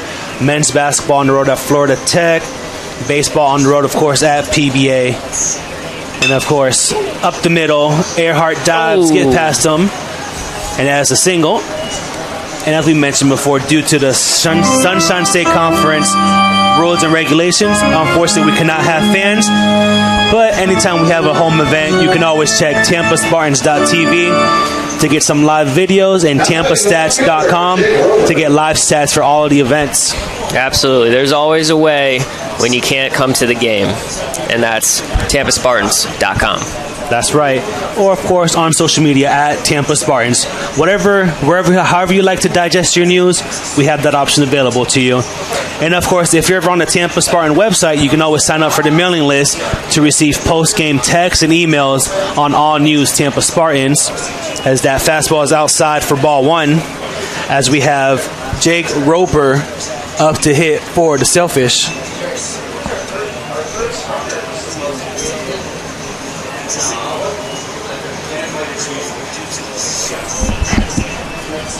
All right, and that 1-0 pitch on its way. That is swung just a little bit early, and that's fouled off, strike 1. Like we mentioned, almost everyone's back to play. I believe the only teams that haven't played yet will be men's and women's lacrosse. Men's and women's where lacrosse. The season doesn't officially start until next week. Yep. So the women open on Friday, where the men open up on Saturday. They both play St. Leo. And I believe rowing hasn't had their first regatta yet, but I do believe that is coming up. That is correct. Rowing will be participating in the Rollins rowing tournament in the next couple months. And then, of course, next week we have some of our swimmers heading over to the NCAA championships, as that is a high fly ball out into left field. Glancy camps under it, and that is out number 2. Nice catch. Really helping out Ross right now. All he's got to do is just keep making plays, and everyone's going home happy. Yep. And of course, we want to definitely say best of luck to all the swimmers who are participating in the NCAA championships. Absolutely. Obviously, last year, we know people got their spring seasons canceled. They were actually in the middle of their championships when they had to pull the plug. Right out of the pool. They said, hey, see you later, go home. So I'm sure a lot of those athletes are pumped to get back to that national stage again and represent the school and themselves the best that they can. As we have an 0-0 count here, Ross is facing the shortstop Hauk, and the first pitch is in there for strike down, 1. 2 to go. And of course, for those of you who know about this game, pickleball, another game we like playing here as a staff at UT. A lot of fun, a lot of camaraderie between people, as that is just slow and outside for ball 1. So if you're ever in the neighborhood and want to play some pickleball, we definitely recommend you pick it up and play. Good way to keep active, good way to interact with some friends. Of course, keep a social distance, keep your mask on if need be. As that 1-1 pitch is lined into right field. Foul ball. Strike 2. Strike 2, and right now, you're the pitcher. Do you go for the K and the night, or you just try to do your best to, get the out? I'm sure a hard thrower like Ross would love nothing more than a strikeout to close the game out. Right. For his first appearance with the Spartans. Absolutely, and honestly, every Spartan fan at home is wanting that same thing. All right, we have a 1-2 count. Ross looking into Rulai.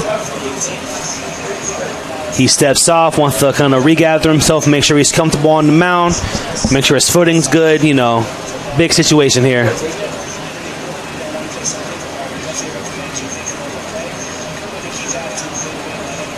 All right, and the 1-2 pitch on its way.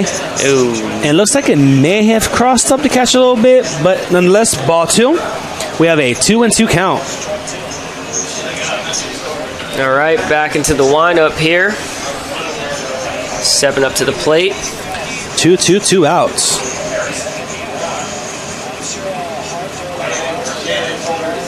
And that is grounded over to the first baseman, Malcolm. He's going to take it himself. Yep. 3 unassisted. And that wraps the game up here at UT. Spartans. So with that victory, the Spartans now improve to 2-1 on the year. And the Sailfish go to 0-4. So the final stat lines, we have Tampa 7 runs, 9 hits, 1 error, 11 left on base. PBA 0 runs, 5 hits, 0 error, 7 left on base. And that's a shutout for the Spartans. Today's winning pitcher is going to be Michael Paul. Went 5 1/3, gave up 2 hits, struck out 4, 6 flyouts, 5 groundouts. Jordan Legion won an inning in 2/3. DMO 0 2/3, and Dalton Ross finished it out with 1 1/3. On the Sailfish side, Denton got the loss, went 5 2/3, gave up 5 earned runs, struck out 4, followed by Murphy, Hallwager, and Sigalkowitz. We want to thank you for tuning into today's game. We appreciate you guys watching all 9 innings with us, and we hope to hear from you again. Have a good night. Good night and safe travels.